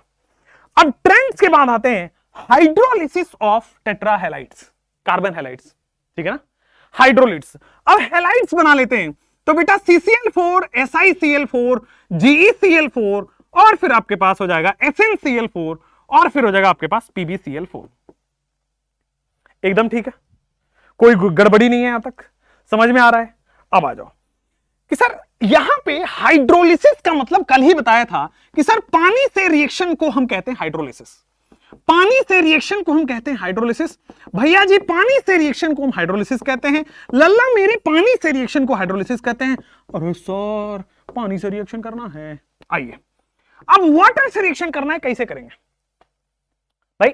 वाटर के पास लोन पेयर है, हां वाटर के पास लोन पेयर है, हां वाटर के पास लोन पेयर है, बिल्कुल हां वाटर के पास लोन पेयर है, बिल्कुल हां वाटर के पास लोन पेयर है, बिल्कुल हां। अब देखो मैंने कल बताया था कि अगर आपके पास वैकेंट ऑर्बिटल है, खाली कमरा, तो भाई साहब यहां पे कपल है। अगर खाली कमरा है, यहां पे पेयर ऑफ इलेक्ट्रॉन है, तो भाई साहब ये couple of electron pair of electron खट से खाली कमरे के अंदर चले जाते हैं, मतलब कोऑर्डिनेट बॉन्ड बन जाता है। लेकिन लेकिन लेकिन कार्बन के पास वैकेंट ऑर्बिटल तो है ही नहीं ना, कार्बन के पास वैकेंट ऑर्बिटल नहीं है। क्यों नहीं है थोड़ी देर में यहां पे एक्सप्लेन कर देता हूं। 1s2 2s2 2p2 यही होता है इसका। इनर इलेक्ट्रॉनिक कॉन्फ़िगरेशन भूल जाओ, तो भाई साहब 2s2 को हमने ऐसे लिख दिया, 2p2 को भाई साहब ऐसे लिख दिया। हां सर अब क्या करेंगे सर, ये तो ग्राउंड स्टेट है, लेकिन कार्बन जो 4 बॉन्ड बनाता है वो एक्साइटेड स्टेट में बनाता है, मतलब s के इलेक्ट्रॉन एक्साइट होकर p में चले जाएंगे। तो कार्बन 4 बॉन्ड बना रहा है एक्साइटेड स्टेट में। ध्यान दीजिए मैंने क्या बोला, कार्बन जब भी 4 बॉन्ड बनाता है एक्साइटेड स्टेट में बनाता है। कार्बन फैमिली जब भी 4 बॉन्ड बनाएगा एक्साइटेड स्टेट में बनाएगा, और एक्साइटेड स्टेट में एक बॉन्ड यहां से, दूसरा यहां से, तीसरा यहां से, चौथा यहां से। अब खाली कमरा ही नहीं है, खाली वैकेंट ऑर्बिटल नहीं है। अब भैया भैया भैया वैकेंट ऑर्बिटल तो है ही नहीं, अब वैकेंट ऑर्बिटल नहीं है तो कार्बन के पास वैकेंट ऑर्बिटल नहीं है। ये जिसने भी बनाया वो बहुत ईमानदार इंसान, बहुत अच्छा इंसान है, उसको कुछ नहीं बोलते हैं। तुम लोगों ने अगर बना लिया तो तुम गधेड़े हो। कार्बन के पास वैकेंट ऑर्बिटल नहीं है, there are no vacant orbital. Carbon के पास वैकेंट ऑर्बिटल नहीं है। अब भाई साहब वैकेंट ऑर्बिटल नहीं है तो ये जो कपल है क्या करेगा? कुछ नहीं कर पाएगा बेचारा। ये जो वैकेंट ऑर्बिटल है, वैकेंट ऑर्बिटल नहीं है तो ये जो पेयर ऑफ इलेक्ट्रॉन है कहां जाएगा? है ही नहीं जगह, तो भाई डोनेट कर ही नहीं पाएगा, लोन पेयर डोनेट कर ही नहीं पाएगा, कोऑर्डिनेट बॉन्ड बन ही नहीं पाएगा। इसलिए भाई साहब CCl4 का हाइड्रोलिसिस नहीं हो सकता। CCl4 का हाइड्रोलिसिस क्यों नहीं हो सकता? सर उसके पास खाली कमरा नहीं था, सर उसके पास वैकेंट ऑर्बिटल नहीं था। अब वैकेंट ऑर्बिटल नहीं था तो सर कोऑर्डिनेट बॉन्ड नहीं बन सकता है। अब कोऑर्डिनेट बॉन्ड नहीं बन सकता है तो सर रिएक्शन नहीं होगा। हाइड्रोलिसिस रिएक्शन में वाटर का लोन पेयर सामने वाले के वैकेंट ऑर्बिटल में कोऑर्डिनेट बॉन्ड बनाता है। अब लोन पेयर होना जरूरी है, वाटर है तो होगा, यहां वैकेंट ऑर्बिटल होना जरूरी है तो CCl4 में नहीं है। लेकिन सिलिकॉन में वैकेंट d ऑर्बिटल है, जर्मेनियम में भी वैकेंट d ऑर्बिटल है, इसमें भी है वैकेंट d ऑर्बिटल है। अब वैकेंट d ऑर्बिटल है तो होगा, चारों सिलिकॉन हट के SiOH4 बन जाता है और 4 HCl निकल जाते हैं। सेम रिएक्शन इनके लिए होगा भाई, सेम रिएक्शन इनके लिए होगा भाई, GOH twice GOH4 SNOH4, same reaction इधर होगा। लेकिन सिलिकॉन में आपने एक करके बता दिया SiOH4 + 4 HCl। ठीक है ना, समझ में आया? तो भाई खाली कमरा भी होना बहुत जरूरी है। मैं आपको एक कहानी सुनाता हूं। मैं WBJE में मेरा बड़ा अच्छा रैंक आया था, है ना, one of the best ranks था उस समय मेरा। WBJE exam, I don't know अब तो JEE से कनेक्शन ही टूट गया, होता तो अभी भी है। उसमें वेस्ट बंगाल की इंजीनियरिंग के लिए एग्जाम्स होता था, ठीक है। तो मैं गया, उस समय बहुत तो होता है, ट्रेन व्रेन से जाते थे तो पैसे वैसे तो उस समय होते नहीं थे। तो हम लोग चले गए सारे दोस्त, 4-5 लोग एग्जाम देने WBJE का। कोलकाता स्टेशन पे उतरे, कुछ 24-24 घंटे, कोटा से गए थे, कोटा से कोलकाता 24-24 घंटे की ट्रेन थी। सोते खाते पीते निकल गए। वहां पहुंचे तो भाई रुकने का जगह ही नहीं है, क्योंकि अगले, अब हमें नहीं पता था WBJE में कैसे क्या करना है, उस समय वो भी नहीं था, उतना मैच्योरिटी नहीं थी। तो हुआ क्या कि हम चले तो गए कोलकाता, अब हमें 3 घंटे लगे होटल खोजने में, और एग्जाम सेंटर से हमें 10 किलोमीटर आगे जाके होटल मिला। तो भाई खाली कमरे का भी बड़ा रोल है जिंदगी में, है ना। एग्जामिनेशन की बात कर रहा था, पता नहीं आप क्या सोच रहे होंगे। हाइड्रोलिसिस ऑफ कार्बन हैलाइड्स की बात कर लेते हैं। आगे बढ़ते हुए बच्चों आ जाते हैं हम SiCl4। ये रहा सिलिकॉन, ये क्लोरीन, भाई ये क्लोरीन, ये भाई ये क्लोरीन, टेट्राहेड्रल बन गया SiCl4। टेट्राहेड्रल बन गया क्या? अब जैसे इसको रिएक्शन हम वाटर से कराते हैं, अब मैं पूरा रिएक्शन करा के दिखा रहा हूं, देखना ध्यान से। क्या होगा सर? वाटर के पास कपल है, किसका? इलेक्ट्रॉन का। अब कपल क्या खोज रहा है? Vacant orbital. तो सर यहां से खट से कोऑर्डिनेट बॉन्ड बनेगा, और कोऑर्डिनेट बॉन्ड बनेगा, याद करो सर, कोऑर्डिनेट बॉन्ड बनेगा, ऑक्सीजन डोनर पे प्लस एक्सेप्टर पे माइनस बनेगा, डोनर पे प्लस एक्सेप्टर पे माइनस बनेगा। तो सर अब डोनर पे प्लस स्टेबल नहीं है, तो H प्लस यहां से, Cl माइनस यहां से, सेम बोरोन वाला था, तो H प्लस और Cl माइनस निकालते हुए सर एक Cl हट के OH लग जाएगा, खट से HCl निकल गया। समझ में आया क्या? एक HCl निकल चुका है। दोबारा जब पानी आया तो बेटा बहुत कुछ लेके आता है पानी, पहला OH हट चुका है, दूसरे पानी से दूसरा Cl हट चुका है, बोलो क्लियर क्या? तीसरे पानी से तीसरा OH लग चुका है, सिलिकॉन भाई, ऊपर OH है, इधर भी OH है, नीचे भी OH है, और इधर Cl हो जाएगा। चौथी बार जब हम पानी डालेंगे तो क्या हो जाएगा? सिलिकॉन, ऊपर जाएंगे OH, राइट हैंड साइड में OH, नीचे OH, इधर भी OH, और ये जो बना है आपके सामने, दिस इज SiOH होल 4, ठीक है ना? इसका स्ट्रक्चर यही है, और इसको हम बोलते हैं प्यार से सिलिसिक एसिड। क्या बोलते हैं इसको? Silicic acid. ठीक बा, कोई दिक्कत नहीं खे, समझ में आओ था ना? कैसन बा? ठीक बा? डर लग रहा बगा? एग्जाम आओ था तो डराइल हुई मन क्या? तो डरे के नहीं के, देखा हमनियों का जब एग्जाम देनी तब वो हमरा डर लग रहा है, तो हनिए जब एग्जाम देबा तहरो डर लागे, लेकिन एक माने ये नहीं है कि हम सब छोड़ छा के बैठ जाए, समझ लो का करे के बा, खूब पढ़े के बा, सब ये सब छोड़ा, जे भी होई कि ना हुई, डर लगी कि पता ना का हुई एग्जाम में, मम्मी पापा का कही लो, ये सबसे घबराए के नहीं के, हमने क्या करे के बा, बढ़िया से पढ़े के बा, हमने के अपन जो ड्यूटी बा वो निभावे के बा, जे हुई से देखा जाए का हुई भाई, भीजी सर के दिल से तरह के निकाल दिया जाए, तो हर जगह यहाँ बा, यहाँ रही, हमेशा रही, होखो चाहे ना होखो, उसे हमारा ज्यादा फर्क नहीं के पड़े के, तहनी की जगह यहाँ बा, यहाँ रही, समझ गया? बढ़िया से पढ़ा, बिंदास होकर पढ़ा, ये सब छोड़ा, समझ गया? आगे बढ़ा। तो चलो हम आगे बढ़ जाते हैं, भोजपुरी में थोड़ा थोड़ा मैं आपको ज्ञान दे देता हूं, चलिए। And I am also very good in English, by the way, very very good in fact, है ना? तो I speak in English, I walk in English, I talk in English, I laugh in English, English is very good, ठीक है? चलिए आइए आगे बढ़ जाते हैं। नेक्स्ट मेरे पास जो टॉपिक आता है वो आता है रिएक्शन विथ ऑक्सीजन। ऑक्सीजन से रिएक्शन करके कार्बन फैमिली का कैसे होगा रिएक्शन आ जाते हैं। कार्बन फैमिली जब ऑक्सीजन से रिएक्शन करती है तो दो तरह के ऑक्साइड बनाती है। कार्बन फैमिली ऑक्सीजन से रिएक्शन करके बेटा एमओ बनाता है, और कार्बन फैमिली रिएक्शन से ऑक्सीजन करके एमओ2 बनाता है। ध्यान से देखिए इस प्यारे बच्चों, सर कार्बन फैमिली ऑक्सीजन से रिएक्शन करके मोनोऑक्साइड बनाता है, कार्बन फैमिली ऑक्सीजन से रिएक्शन करके डाइऑक्साइड बनाता है। अच्छा, मतलब क्यों ऐसा बनाता है? क्योंकि लल्ला प्यारे बच्चों बोला था ना कि +2 में भी एग्जिस्ट करेगा, +4 में भी एग्जिस्ट करेगा, दो तरह के ऑक्सीडेशन स्टेट थे। अब एनसीईआरटी को कहीं से सपना आया और पूछ दिया एसिडिक ऑर्डर बताओ, एसिडिक ऑर्डर बता दो। एनसीईआरटी में हमने पूछ लिया गया एसिडिक ऑर्डर बता दो, क्या बता दो सर? बता दो MO और फिर MO2 में एसिडिक ऑर्डर बता दो। MO और MO2 में एसिडिक ऑर्डर तो बताओ, तो sir MO is in metal is in +2 और यहां पे मेटल इज इन +4। MO और MO2 metal is in +2, metal is in +4, acidic order. जितना ज्यादा ऑक्सीडेशन स्टेट उतना ज्यादा एसिडिक ऑर्डर, जितना ज्यादा ऑक्सीडेशन स्टेट उतना ज्यादा acidic order. More the oxidation state more the acidic order. बोलो क्लियर है क्या? जितना ज्यादा ऑक्सीडेशन स्टेट मोर OS मींस मोर एसिडिक, जितना ज्यादा ऑक्सीडेशन स्टेट उतना ही ज्यादा एसिडिक। बोलो क्लियर क्या?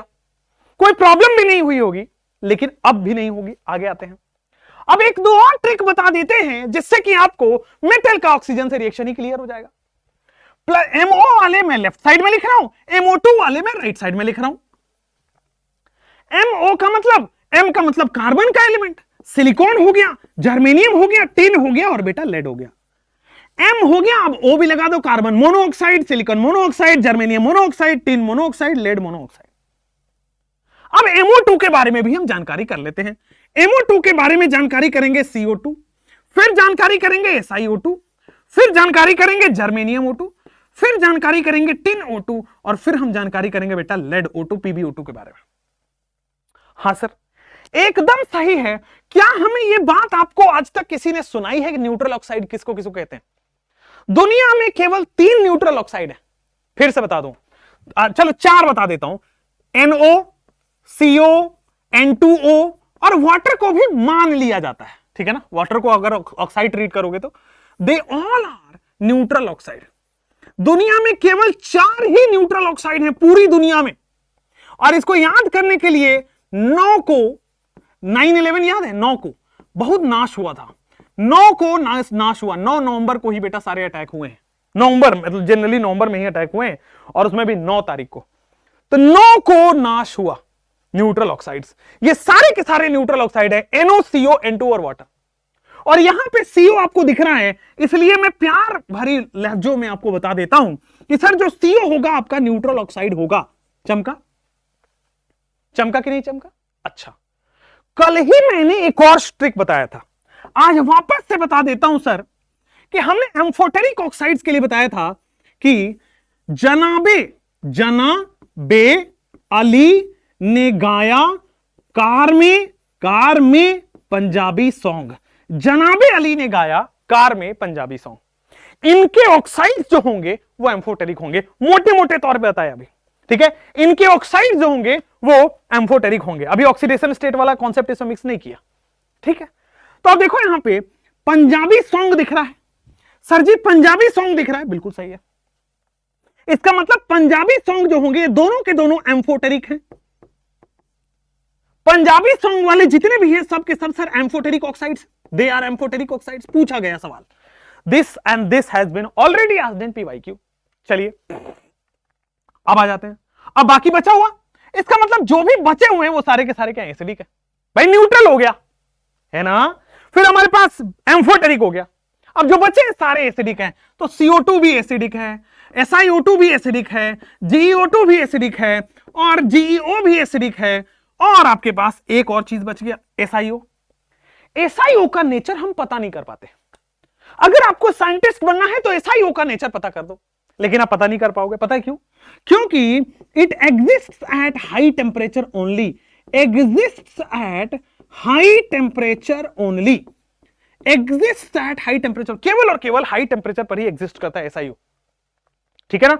CO न्यूट्रल है, SiO exist at high temperature only, germanium acidic है और बाकी एम्फोटेरिक है, तो सबके हमने नेचर भी पता कर लिया। इसके बाद NCERT में और कुछ नहीं दिया है ऑक्साइड्स के बारे में, फटाफट से लिखिए इसको, और तो कुछ छूटा नहीं ना। चलिए, और कुछ नहीं छूटा है, अब आगे आ जाते हैं। इन टेक्स्ट क्वेश्चन दिया है, फिर रिएक्शन विथ वाटर। चलिए फटाफट से लिख लीजिए कि सर +2 और +4 दोनों में ऑक्साइड बनाएगा। 9 को नाश हुआ से आपको न्यूट्रल पता लग गया। एम्फोटेरिक के लिए जनाबी अली ने गाया कार में पंजाबी सॉन्ग। बाद बाकी सारे एसिडिक हैं। SiO का नेचर अब पता नहीं कर पाओगे, क्योंकि केवल हाई टेम्परेचर पर ही एग्जिस्ट करता है, नॉर्मल टेम्परेचर पे एग्जिस्ट नहीं करता है। चलिए अब आ जाते हैं आपके इन टेक्स्ट क्वेश्चन, यानी कि ये वाला सवाल। इन टेक्स्ट क्वेश्चन यानी कि ये वाला सवाल, select the members of group 14 that forms the most acidic oxide. भाई select the member of the group 14 that forms most acidic dioxide. मैं आपसे पहले जानना चाहता हूं, बताओ आंसर। बेटा छापना मत, छापोगे ना तो ये 5 उंगलियां छप सकती है गाल पे, ध्यान देना। 2.5 किलो का हाथ है ये, और जब पड़ेगा ना तो 5 किलो का पड़ेगा, ध्यान दीजिएगा। सर अभी मैंने कल की ही लेक्चर में बताया था कि जैसे जैसे नीचे जाओगे down the group, basic character increases, ठीक है ना। जैसे जैसे down the group basic character बेटा इंक्रीज होता है, down the group basic character increase होता है। बहुत सही बात, down the group basic character increases, मजा ही आ गया। ये क्या हो गया? Down the group basic character increases, तो इसका मतलब जैसे जैसे नीचे जाओगे बेसिक होगा, इसका मतलब टॉप वाला एसिडिक है। तो सबसे ज्यादा एसिडिक कौन होगा? जो सबसे टॉप पे होगा। तो इसका मतलब कार्बन जो है वो सबसे ज्यादा एसिडिक ऑक्साइड बनाएगा। हाँ, next, name the select the member is commonly found in +2 oxidation state. कौन है जो +2 ऑक्सीडेशन स्टेट में मिलता है? हमें याद आया सर कि इनर्ट पेयर इफेक्ट पढ़ाया था आपने, और कॉमनली लेड +2 ही स्टेबल है, बाकी +2 स्टेबल नहीं है। कौन है जो सेमीकंडक्टर की तरह इस्तेमाल होता है? बेटा paragraph number 1, silicon and germanium is used in making semiconductor and transistor. बोलो हाँ, clear. Silicon and germanium, ultra pure form of silicon and germanium are used to make transistor and semiconductors. तो हमारा ये भी कवर होते हुए इन text, अगला आ जाते हैं रिएक्शन विथ वाटर। पानी के साथ रिएक्शन क्या होगा? अगेन अब कार्बन फैमिली की हमें रिएक्शन पढ़नी है। कैसे गीत सुनोगे प्यारे बाबू? बेटा बड़ा सिंपली देखिएगा, पानी से हम रिएक्शन कर रहे हैं, रिएक्शन रटना मना है सर, रिएक्शन रटना मना है सर। आइए अब देखो, पानी की रिएक्शन है, वाटर से रिएक्शन है, carbon remains unaffected, no reaction. Silicon remains unaffected, no reaction. बेटा नॉन मेटल की रिएक्शन ही नहीं हुई। इनफैक्ट जर्मेनियम रिमेन्स अनएफेक्टेड, बेटा मेटल वाइड की रिएक्शन नहीं हुई। क्या? पानी के साथ only metals are reacting. Carbon family में केवल मेटल की रिएक्शन हो रही है पानी से और ऑक्साइड बनेगा। ध्यान दीजिए, यहां पे SnO2 टिन जो है +4 में बनाता है स्टेबल, इसलिए SnO2 बन गया। लेड में सर यहां पे PbO बनाएगा, बहुत सही बात है।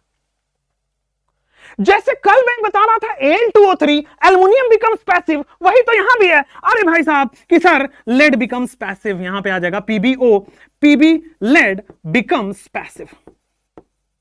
लेड जो है वो पैसिव हो जाता है because of formation of oxide layer, because of formation of oxide layer. Oxide layer की फॉर्मेशन की वजह से lead oxide, because of formation of oxide layer. एकदम ठीक है, क्या समझ में भी आया? तो नॉन मेटल और मेटलवाइड्स रिएक्शन नहीं करेंगे पानी से, केवल और केवल मेटल्स रिएक्शन करेंगे पानी से। कोई दिक्कत वाली बात नहीं हुई है, ठीक है ना। Lead becomes passive because of the formation of oxide layer. अच्छा एक और चीज मैं बता दूं सर, वीवीआईपी करके देख लीजिए। वीवीआईपी शायद आपका ध्यान नहीं गया हो, बट इसके आगे स्टार लगा दीजिएगा कि यहां पे H2 गैस भी इवॉल्व होगा। लेड में ऐसा नहीं होता है, लेड में ऐसा नहीं होता है। अब ये क्या है? ये छोटी छोटी बातें जो हैं, थोड़ी बहुत तो हर उसमें रटना पड़ता है, वो ये रटना ही पड़ेगा। टिन के साथ H2 गैस इवॉल्व होता है।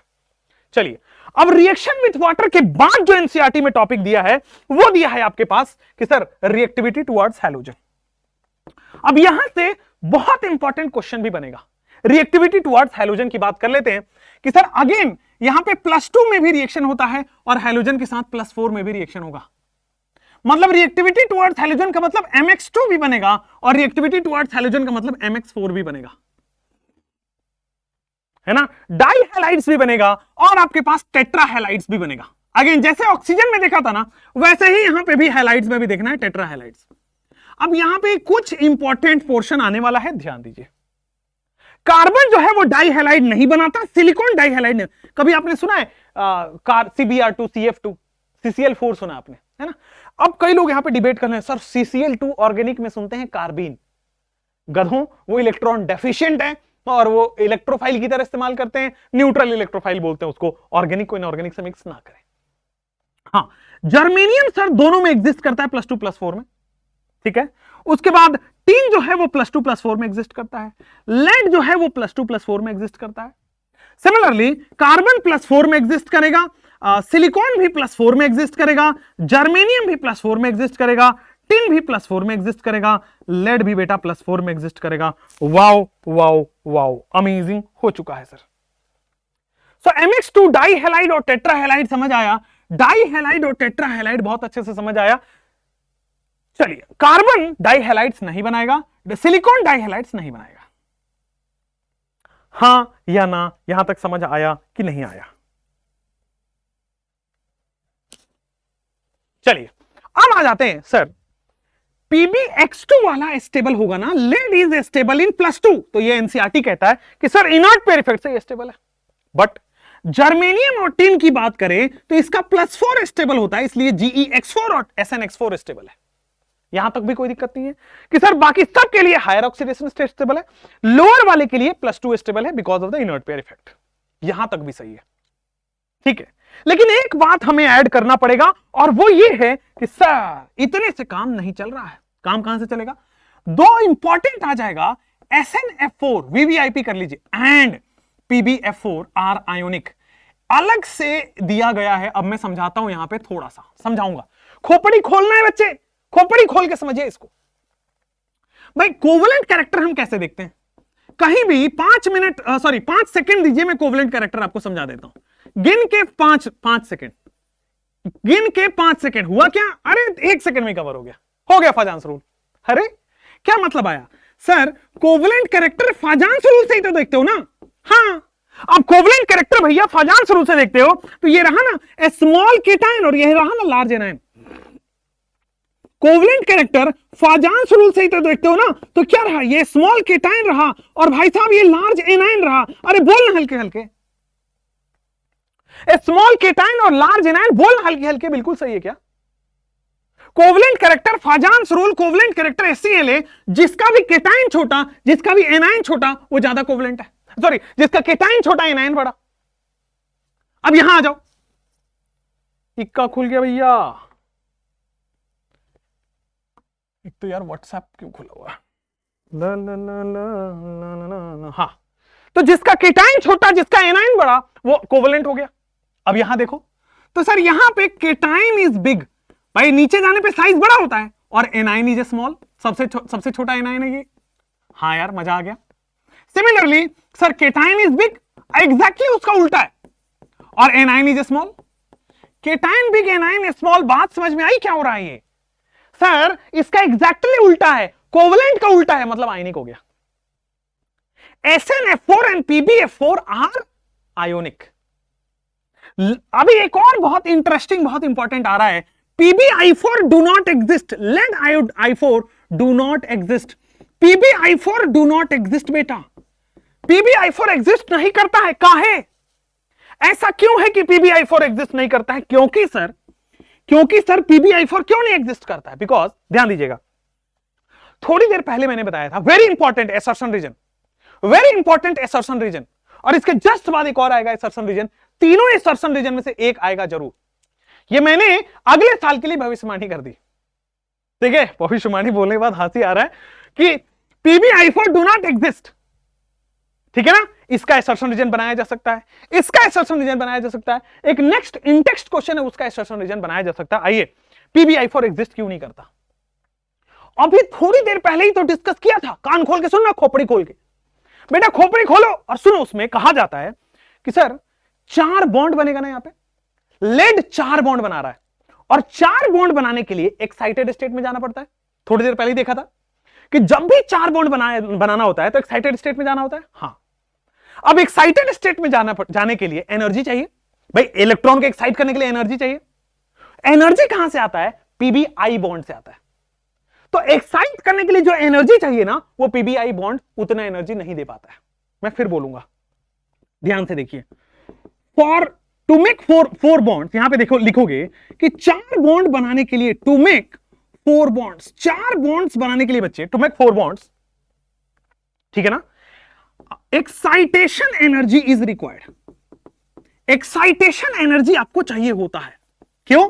क्योंकि सर जब भी 4 बॉन्ड बनेगा एक्साइटेड स्टेट में ही जाके ही बनता है, वो मैंने थोड़ी देर पहले एक्सप्लेन किया था।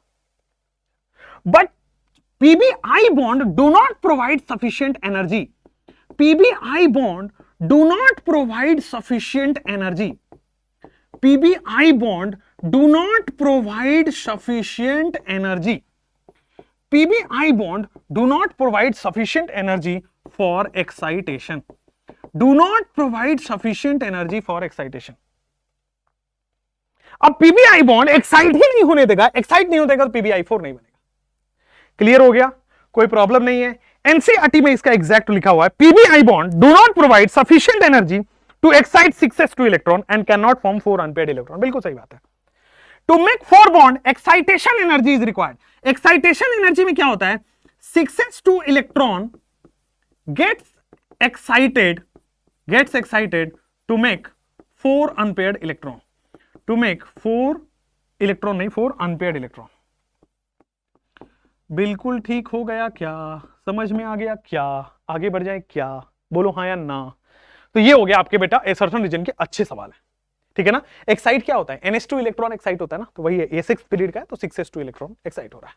चलिए नेक्स्ट, 1-2 क्वेश्चन है एनसीईआरटी में, वो हम कर लेते हैं। एनसीईआरटी में बेटा स्टेबिलिटी ऑफ हैलाइड के कुछ क्वेश्चन है, बताइए। पूछा जा रहा है GeX2, फिर पूछा जा रहा है SnX2, और फिर पूछा गया है बेटा PbX2। स्टेबिलिटी का ऑर्डर बताइए। व्हाट इज द स्टेबिलिटी का ऑर्डर? स्टेबिलिटी का ऑर्डर ऐसा भी पूछना है, GeX2 और GeX4 में, इसमें पूछा गया है। स्टेबिलिटी का ऑर्डर बेटा एनसीईआरटी में दिया गया है PbX2 और PbX4 में, बहुत अच्छी बात। स्टेबिलिटी का ऑर्डर एक और पूछा गया है SnX2 और SnX4 में, जल्दी से बता दीजिए। स्टेबिलिटी ऑफ हैलाइड से एनसीईआरटी में दिए गए हैं, मैं तो बस एक बेटा मैं, कई लोग कहते हैं कि कल का कमेंट देख रहा था मैं कि सर बहुत अच्छा लगा आपसे पढ़ के, मजा आ गया, फील आ गया, हर लाइन कवर हो गया, आप बेस्ट टीचर हो, गॉड हो। बेटा ना मैं गॉड हूं, ना मैं बेस्ट टीचर हूं, ना मैं कुछ हूं, मैं तो एक जरिया हूं जो एनसीईआरटी को पढ़ा के आपको दे रहा हूं, ठीक है। मुझे वो भगवान बनने का शौक भी नहीं है, मुझे ना ही वैसा कुछ करने का मन है कि हाँ अब तो मैं ही हूं केमिस्ट्री का मास्टर। नहीं, बहुत सारे लोग बहुत अच्छे हैं, मतलब मैं नाम नहीं ले सकता इस प्लेटफॉर्म पे, but I respect all of them, भले ही वो कुछ भी बोले, ठीक है, बट आई ओ देम कि मतलब दैट रेस्पेक्ट, ठीक है, वो रेस्पेक्ट करना चाहिए और आपको भी करना चाहिए। आपसे बड़ा भाई हो गया, जरूर रेस्पेक्ट करिए। मम्मी पापा तो वही भगवान है, the living God are your mother and father, और मदर फादर से भी ऊपर का दर्जा मिला है बेटा गुरुओं को, ठीक है। किसी भी आप रिलीजन को फॉलो करते हो, any religion, any book, anything, गुरुओं का स्थान हमेशा ऊपर दिया गया है, ठीक है।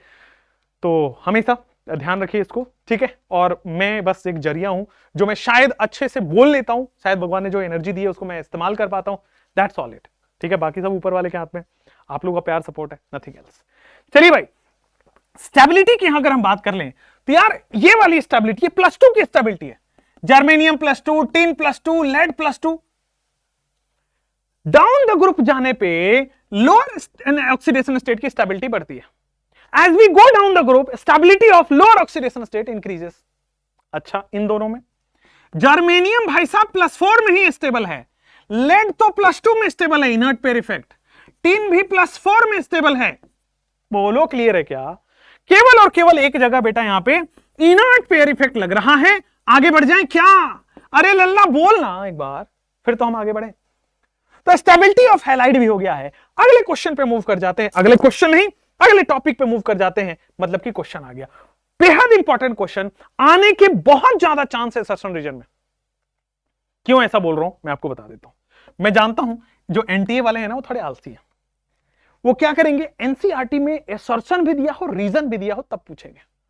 और यहां पे भाई आपके इंटेक्स्ट में उसका सॉल्यूशन भी दिया है, 2 स्टेटमेंट दिया है, तो एक को एसर्शन बना देगा, दूसरे को रीजन बना देगा और मजा आ जाएगा आपको।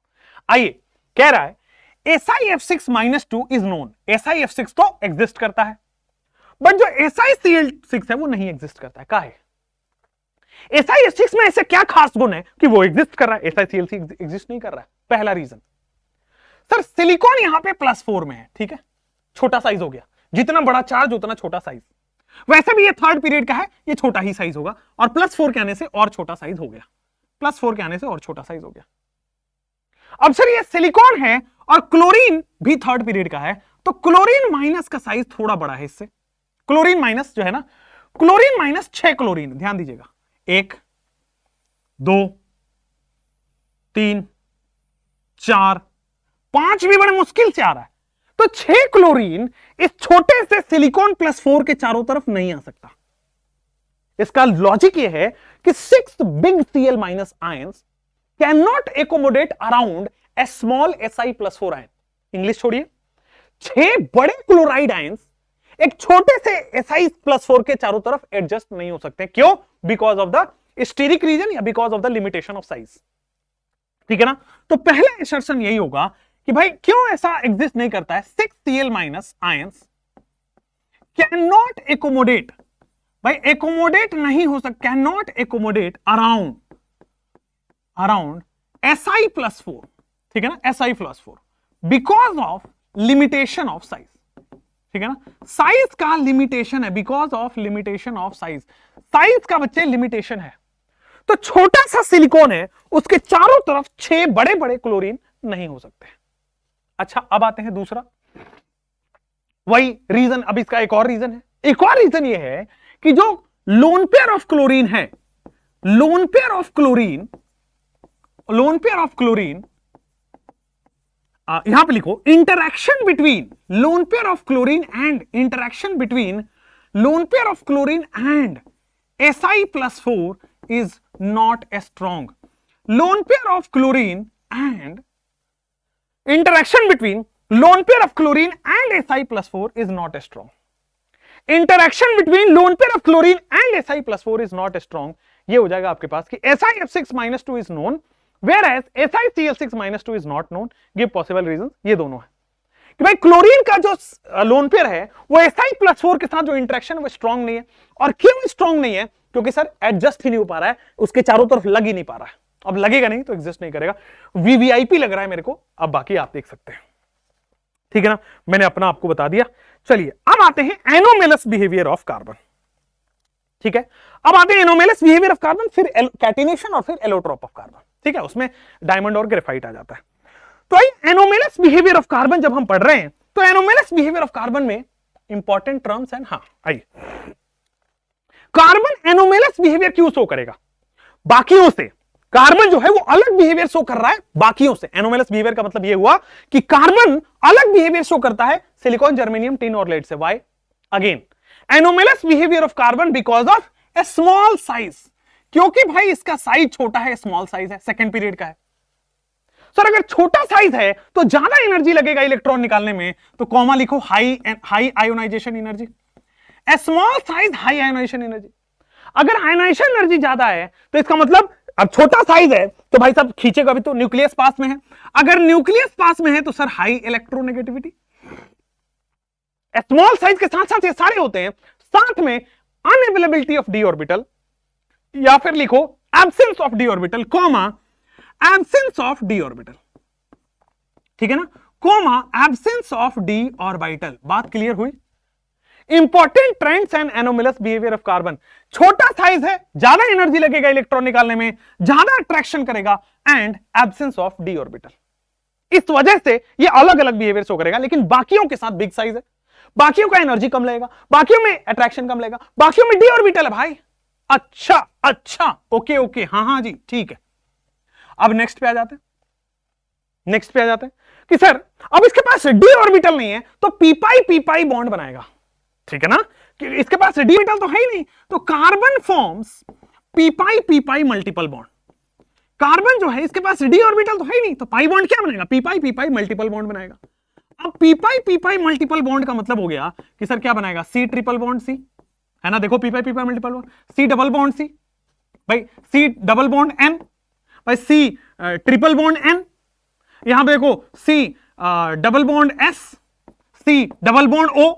इसके अलावा भी कुछ है, एक बार देख लेता हूं मैं। यहां पे हो गया कि सर ये केवल पी बॉन्ड बना पाएगा, दैट्स इट, ठीक है। एक और चीज, अब सर इसके पास डी ऑर्बिटल नहीं है, तो डी ऑर्बिटल नहीं है तो मैक्सिमम 4 बॉन्ड बना सकता है एस और पी की वजह से। एस की वजह से 1 क्योंकि 1 ऑर्बिटल है, पी की वजह से 3 क्योंकि 3 ऑर्बिटल है, तो 3 + 1 4 बॉन्ड बना सकता है। तो carbon can form maximum covalence of 4, ठीक है। तो carbon has maximum covalence of 4, carbon has maximum covalence of 4। Carbon के पास मैक्सिमम 4 कोवेलेंस है। अच्छा, अब अगर मैक्सिमम 4 कोवेलेंस है तो क्या होगा? सिलिकॉन, जर्मेनियम, टिन और लेड की अगर बात करें तो 4 से ज्यादा बनेगा। मतलब अगर मैं बात करूं सिलिकॉन, जर्मेनियम, टिन और lead can have more than 4 covalence, can have more than 4 covalence. भाई क्यों? उसके पास डी ऑर्बिटल आ गया ना भाई, सिलिकॉन, जर्मेनियम, टिन और लेड, इसके पास तो डी ऑर्बिटल आ गया, तो ये 4 से ज्यादा कोवेलेंस रख सकता है। ओके, बहुत बढ़िया। नेक्स्ट कहानी आ जाती है आपके पास कि sir catenation, what is catenation? आइए, what is carbon can form p multiple bond. अच्छा, rest element can form p d pi. Rest element, ये लास्ट एक छूट रहा है, लिख लो, rest element can form p d pi and d pi, ठीक है ना। कार्बन केवल पी बनेगा और बाकी वाले पी और डी बनाते हैं, दैट्स इट, ठीक है ना। ये थ्योरेटिकल है, ऑलरेडी बोरोन से सारा कवर्ड मिल रहा है आपको, ठीक है ना। और ये बड़ा रिपीटेटिव है पी ब्लॉक वाला। तो खैर आगे बढ़ जाते हैं important trends and anomalous behaviour of carbon के बाद। नेक्स्ट आते हैं आपके पास कैटिनेशन। इंपॉर्टेंट है, थोड़ा ध्यान से सुनिएगा। What is catenation? आप कभी भी राजधानी या शताब्दी ट्रेनों में चढ़े हो या वंदे भारत में चढ़े हो, हाँ, पत्थर तो नहीं मारे हो, वो गलत बात है बच्चे, ठीक है ना। हमारी प्रॉपर्टी है वो, आपके हमारे टैक्स से वो बनता है।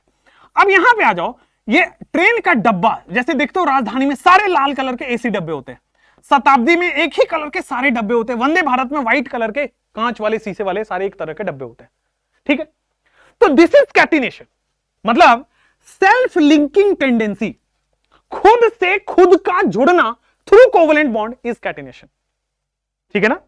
Tendency to form covalent bond with itself is catenation.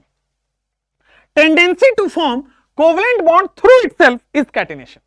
ठीक है ना, लिखो यहां पे tendency to, what is catenation? Tendency to form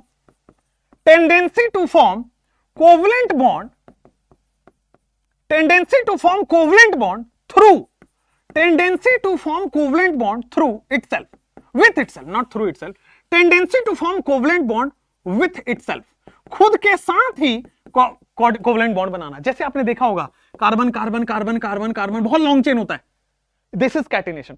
खुद के साथ जोड़ना कोवलेंट बॉन्ड से, यही कैटिनेशन है। ठीक है, tendency to form covalent bond with itself and form long chain and ring, या तो लॉन्ग चेन बनाए या फिर रिंग बनाए, इसको हम कहते हैं कैटिनेशन। यही लिख रहा है यहां पे, tendency to form long chain with one other through is called catenation. अच्छा, तो कैटिनेशन कैसे बनता है? कैटिनेशन बनेगा कि नहीं बनेगा यह कैसे पता चलेगा? तो कैटिनेशन क्या होता है? इट डिपेंड्स ऑन, ध्यान दीजिए, catenation depends on strength of single bond. Catenation depends on strength of single bond. अरे बच्चे, कमेंट छोड़ के अगर पढ़ाई पे ध्यान दे दो तो कितना मजा आ जाए। कैटिनेशन जो होता है वो स्ट्रेंथ ऑफ सिंगल बॉन्ड पे डिपेंड करता है। मतलब कार्बन की स्ट्रेंथ सब बहुत ज्यादा, इसलिए इसकी कैटिनेशन बहुत ज्यादा है। फिर सिलिकॉन की है, देन जर्मेनियम की है, एंड देन टिन और टिन की है। लेड की कैटिनेशन नहीं हो सकती क्योंकि लेड कोवलेंट बॉन्ड नहीं बनाता। Lead do not show catenation. ठीक है ना, यहां पे आ जाएंगे, lead do not show catenation. ठीक है ना, लेड, क्योंकि लेड मेटल है, वो मेटालिक बॉन्ड की तरफ चला जाता है। लेड और लेड कोवलेंट बॉन्ड नहीं बनाता है। एकदम समझ में आ गया, कोई प्रॉब्लम नहीं है। चलें आगे। नेक्स्ट इज, सर आपके पास बॉन्ड एनर्जी दी गई है। Next is bond energy. Obvious है बट फिर भी मैं बता देता हूं। Bond energy, a small size a strong bond, bigger size weak bond. छोटा साइज है, ओवरलैप ज्यादा अच्छा होगा तो भाई स्ट्रॉन्ग बॉन्ड है, बॉन्ड एनर्जी हो गया। ठीक है ना, तो बॉन्ड एनर्जी मैं यहां पे लिख देता हूं आपको, bond bond bond bond energy, bond energy, bond energy. Bond energy कैसे हुआ? कार्बन कार्बन, देन आएगा आपके पास सिलिकॉन सिलिकॉन, छोटा साइज है, ओवरलैप अच्छा है और बॉन्ड स्ट्रॉन्ग है, जर्मेनियम जर्मेनियम, एंड देन आपके पास आएगा टिन और टिन। देख लीजिए यहां पे। ठीक है ना, बॉन्ड एनर्जी आपके पास कम हो रहा है। That's it. कैटिनेशन भी आपका हो गया, ट्रेंड्स भी आपका हो गया, कैटिनेशन भी आपका हो गया। अब आते हैं एलोट्रॉप्स पे। एलोट्रॉप्स में डायमंड, ग्रेफाइट और फुलरीन वेरी इंपॉर्टेंट हो जाते हैं। डायमंड, ग्रेफाइट और फुलरीन।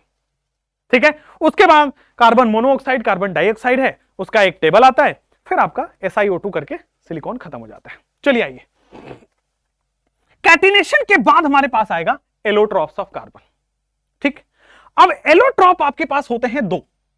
एलोट्रॉप बेटा आपके पास होते हैं दो, एक होता है क्रिस्टलाइन और दूसरा होता है एमॉर्फस। ठीक है ना, क्रिस्टलाइन एलोट्रॉप और दूसरा बच्चे आपके पास होता है एमॉर्फस एलोट्रॉप। हाँ जी, क्रिस्टलाइन एमॉर्फस आपके पास इंपॉर्टेंट हो जाता है। वो पहला है आपके पास आएगा डायमंड। अब डायमंड के बारे में अभी एनसीईआरटी में जो दो है वही स्टडी करेंगे। दूसरा आ जाएगा आपके पास ग्रेफाइट, जो एनसीईआरटी में है वो पढ़ेंगे। एंड द थर्ड जो इंपॉर्टेंट इस साल के लिए लग रहा है, फुलरीन, क्योंकि लास्ट 2-3 साल में ये दोनों बहुत पूछे गए, तो हो सकता है इस बार ये पूछा जाए, फुलरीन। ठीक है, और यहां पे एमॉर्फस में आ जाता है कोक या फिर कोल, कार्बन ब्लैक पहला आ जाएगा, कार्बन ब्लैक, कार्बन ब्लैक, और फिर दूसरा आ जाएगा कोल या फिर कोक लिख लो और तीसरा कोल लिख लो, कोई दिक्कत थोड़ी है। कार्बन ब्लैक, कोक और कोल। आप कोल, चलो पहले इन तीनों को लिखेंगे और कोल की जगह आप चारकोल भी लिख सकते हो। ठीक है ना, चलिए एमॉर्फस जो है इसके बारे में बस इतना ध्यान रखिए कि they are impure form of graphite, impure form of graphite and fullerene. ठीक है ना, impure form of graphite and fullerene, impure form of graphite and fullerene. चलिए अब आते इंपॉर्टेंट, सब लोग खोपड़ी खोल के थोड़ा ध्यान से पढ़ेंगे, डायमंड के बारे में, फिर ग्रेफाइट के बारे में, फिर फुलरीन के बारे में। ठीक है, पहले डायमंड के बारे में पढ़ेंगे, फिर ग्रेफाइट के बारे में पढ़ेंगे और फिर फुलरीन के बारे में पढ़ेंगे। ध्यान से डायमंड के बारे में, ग्रेफाइट के बारे में, फुलरीन के बारे में। डायमंड क्या है, आ जाइए फटाक से लिख लेते हैं डायमंड के बारे में कि सर डायमंड के पास एक एक करके प्योर एनसीईआरटी वाइज करते हैं, है ना, एक एक लाइन अभी एनसीईआरटी से कवर होगा। डायमंड का स्ट्रक्चर आप समझ में देख लो, सामने देख लो, ठीक है ना। इसमें एक खास बात है कि हर carbon, every carbon is connected with 4 carbon, every carbon is connected with 4 carbon. इस डायमंड की खास बात है, every carbon is connected with 4 carbon. पहला होता है क्रिस्टलाइन लैटिस, है ना। डायमंड क्या है? डायमंड आपका है बेटा crystalline lattice. Diamond is nothing but diamond is a crystalline lattice. क्यों? क्योंकि सर इसका फिक्स्ड स्ट्रक्चर है। क्रिस्टल, क्रिस्टल का मतलब होता है बेटा, क्रिस्टलाइन का मतलब होता है फिक्स्ड लैटिस स्ट्रक्चर, ठीक है ना, क्रिस्टलाइन लैटिस। अच्छा, दूसरा में एवरी कार्बन हैज 4 बॉन्ड, मतलब हर कार्बन यहां पे 4 बॉन्ड बना रहा है। एवरी कार्बन, ये राउंड वाले, हर कार्बन 4 बॉन्ड बना रहा है। इसको देख लो, हर कार्बन 4 बॉन्ड बना रहा है। इसको देख लो, हर कार्बन 4 बॉन्ड बना रहा है। इसको देख लो, हर कार्बन 4 बॉन्ड बना रहा है। मतलब डायमंड में ईच कार्बन मेक्स 4 बॉन्ड। जल्दी जल्दी लिख दें, ईच कार्बन मेक्स 4 बॉन्ड। अच्छा, 4 बॉन्ड बना रहा है तो sp3 होगा कि sp2 होगा? तो सर 4 बॉन्ड बना रहा है तो it is sp3 hybridisation. Each carbon has 4 bonds and 4 bond बना रहा है, मतलब sp3 हाइब्रिडाइजेशन। कार्बन आपका टेट्राहेड्रल हो गया ना, sp3 होते ही भाई कार्बन को हम क्या लिख सकते हैं कि सर ये टेट्राहेड्रल हो चुका है। बिल्कुल सही है सर, कार्बन टेट्राहेड्रल बना लिया, एकदम ठीक, कार्बन टेट्राहेड्रल बन गया। दूसरा सर, कहा जाता है कि carbon carbon bond length is 155 picometre, है ना, और ये पूछा गया डेटा है, तो डेटा इसका बहुत इंपॉर्टेंट हो जाता है। फोर्थ में carbon carbon bond length in diamond, carbon carbon bond length in diamond कितना होता है? 154 पिकोमीटर या फिर 1.54 एंगस्ट्रॉम, ठीक है ना। एंगस्ट्रॉम में नहीं पूछेगा, जो एनसीईआरटी में दिया वही पूछेगा, ठीक। हर एक पॉइंट बस आप देखते चलिए, सुना हुआ रहेगा, आप छा जाओगे। उसके बाद आ जाइए 5वें में, क्या टेट्राहेड्रल है? हां, और टेट्राहेड्रल का मतलब होता है sir non planar structure, plane से बाहर जाने वाला स्ट्रक्चर। ट्राइपॉड स्टैंड देखे हो आप? ट्राइपॉड स्टैंड, एक पैर इधर, दूसरा पैर आगे, तीसरा पैर सामने की तरफ, और चौथा पैर बेटा ऐसा कुछ, तो ये ट्राइपॉड स्टैंड है। This is a tripod stand, ध्यान दीजिए, this is a tripod stand, ठीक ना। ये ट्राइपॉड स्टैंड है, दिस इज टेट्रा। अच्छा, ऊपर भी निकला होता है ट्राइपॉड में, कैमरा ऊपर निकला होता है, तो दिस इज अ टेट्राहेड्रल, मतलब ये प्लेन से बाहर निकल रहा है ना, एक पैर बाहर की तरफ आ रहा है, तो इसका मतलब ये प्लेन से बाहर आ रहा है, मतलब 3D स्ट्रक्चर है। हाँ, और स्ट्रॉन्ग बॉन्ड है, कार्बन कार्बन बॉन्ड स्ट्रॉन्ग है। अभी थोड़ी देर पहले पढ़ा था, कार्बन कार्बन तोड़ने के लिए बॉन्ड एनर्जी सबसे ज्यादा लगेगी। हाँ, तो इसका मतलब एक रिजिड 3D नेटवर्क है। लिखो यहां पे 5th वाले में कि सर रिजिड क्यों? स्ट्रॉन्ग बॉन्ड की वजह से। 3D क्यों? क्योंकि सर प्लेन से बाहर आ रहा है, रिजिड 3D नेटवर्क। अच्छा, नेटवर्क क्यों बोल रहे हैं? कैटिनेशन की वजह से, लॉन्ग चेन बनाने की टेंडेंसी है, जोड़ते जाओ जोड़ते जाओ जोड़ते जाओ, बहुत बड़ा नेटवर्क सा एक बन जाएगा। तो दिस इज डायमंड, जो आप पढ़ते पहनते हो और अपने प्यारे इंसान को पहनाते हो या देने की ख्वाहिश रखते हो मन में, कुछ इतना कॉम्प्लेक्स है वो, है ना, रिजिड 3D नेटवर्क। अच्छा, रिजिड 3D नेटवर्क क्यों है? क्योंकि strong carbon carbon covalent bond है इसमें, है ना। इसमें लिखो why it is called rigid 3D network, क्योंकि इसमें directional covalent bond is directional, overlap से बनता है। एक्स एक्स में ओवरलैप होता है, वाई वाई में ओवरलैप होता है, जेड जेड में ओवरलैप होता है, डायरेक्शन होता है। तो it is a rigid 3 dimension network, बिल्कुल सही है। Directional strong carbon carbon carbon carbon covalent bond, directional strong carbon carbon covalent bond, this is a rigid 3D network की कहानी। अच्छा, और सर इतना स्ट्रॉन्ग जब है तो डायमंड हार्डेस्ट सब्सटेंस है।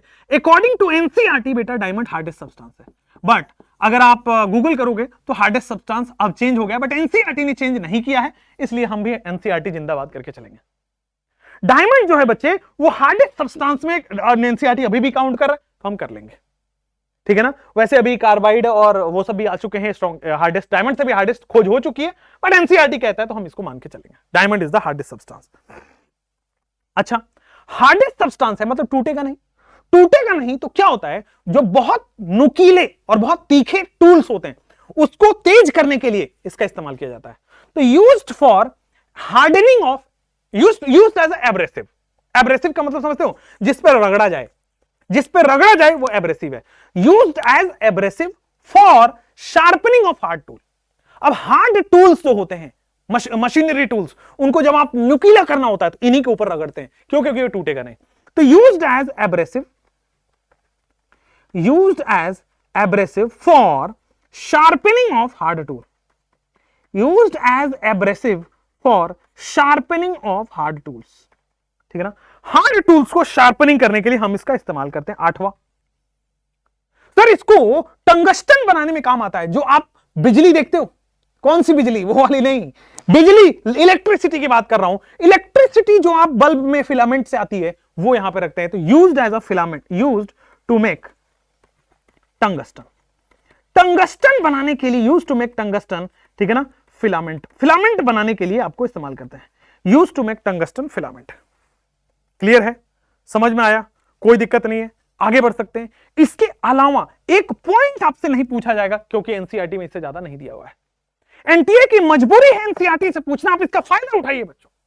तो चलिए डायमंड करने के बाद हम नेक्स्ट पे मूव कर जाते हैं बच्चे, आपके पास नेक्स्ट पे मूव कर जाते हैं इन text question. Diamond is covalent, diamond में कार्बन कार्बन कोवलेंट बॉन्ड है, sp3 हाइब्रिडाइजेशन है, नॉन प्लेनर है, 3 डायमेंशनल है, रिजिड नेटवर्क है, हार्डेस्ट सब्सटेंस है, कार्बन कार्बन की बॉन्ड लेंथ 154 पिकोमीटर है, एब्रेसिव की तरह इस्तेमाल करते हैं। इस तरह से एनसीईआरटी अगर रटी हो, मैं खड़ा करा दो, मैं पूरा एनसीईआरटी बोल जाऊंगा।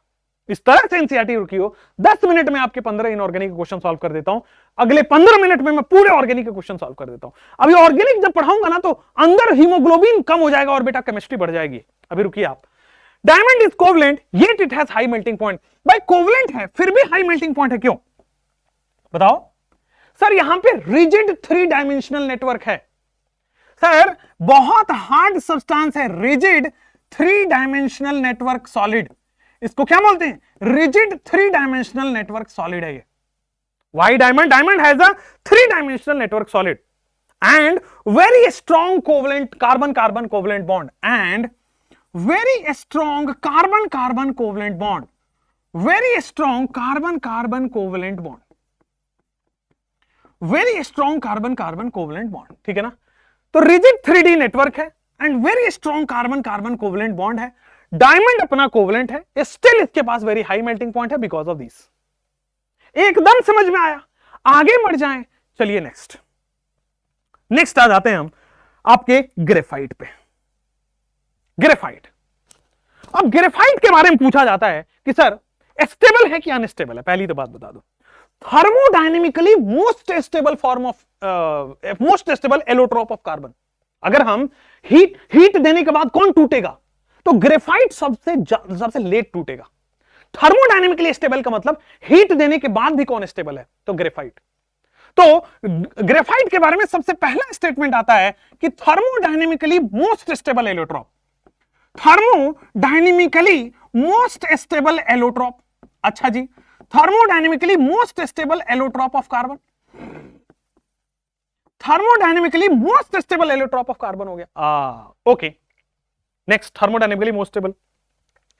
दूसरा, सर क्या ये लेयर्ड स्ट्रक्चर है? आपके सामने दिख रहा है लेयर्ड स्ट्रक्चर, चूंकि स्ट्रक्चर बनाने नहीं आएगा एग्जाम में इसलिए मैं सामने बना के आया हूं। This graphite has a layered structure, तो बहुत सारे लेयर्ड हैं ये, this has a layered structure. पहली बात समझ में आएगी सर ये तो लेयर्ड स्ट्रक्चर है। लेयर्स के बीच में कौन सा बॉन्ड लग रहा होता है? तो लेयर्स के बीच में weak van der Waals force of attraction लग रहा है।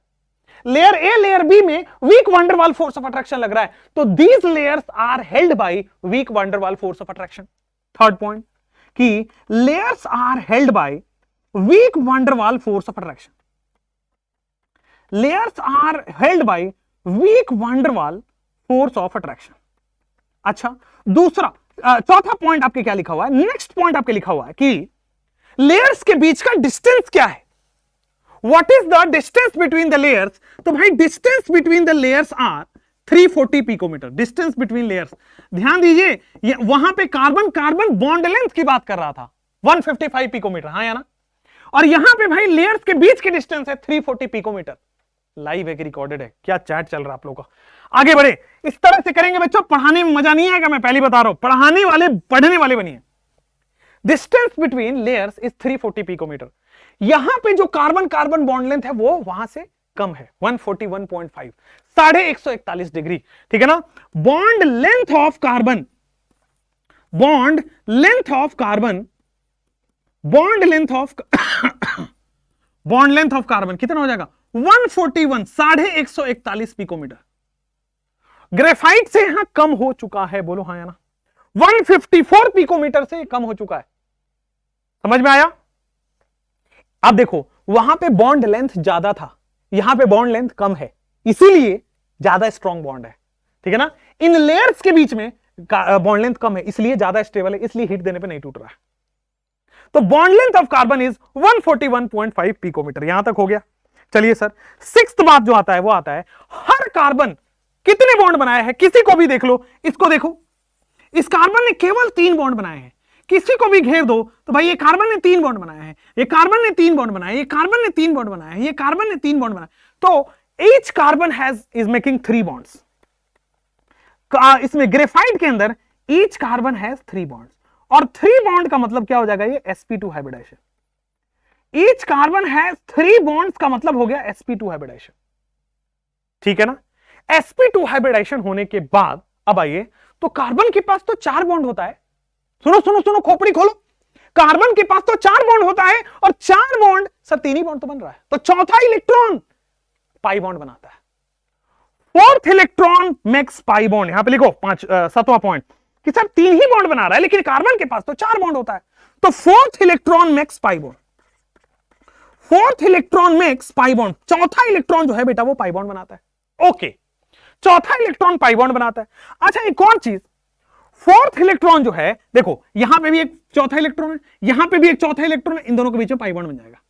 यहां पे भी चौथा इलेक्ट्रॉन है, पाई बॉन्ड बन जाएगा। समझ रहे हो, तो फोर्थ इलेक्ट्रॉन इस पाई बॉन्ड बना रहा है, इसका मतलब वीक बॉन्ड बना रहा है।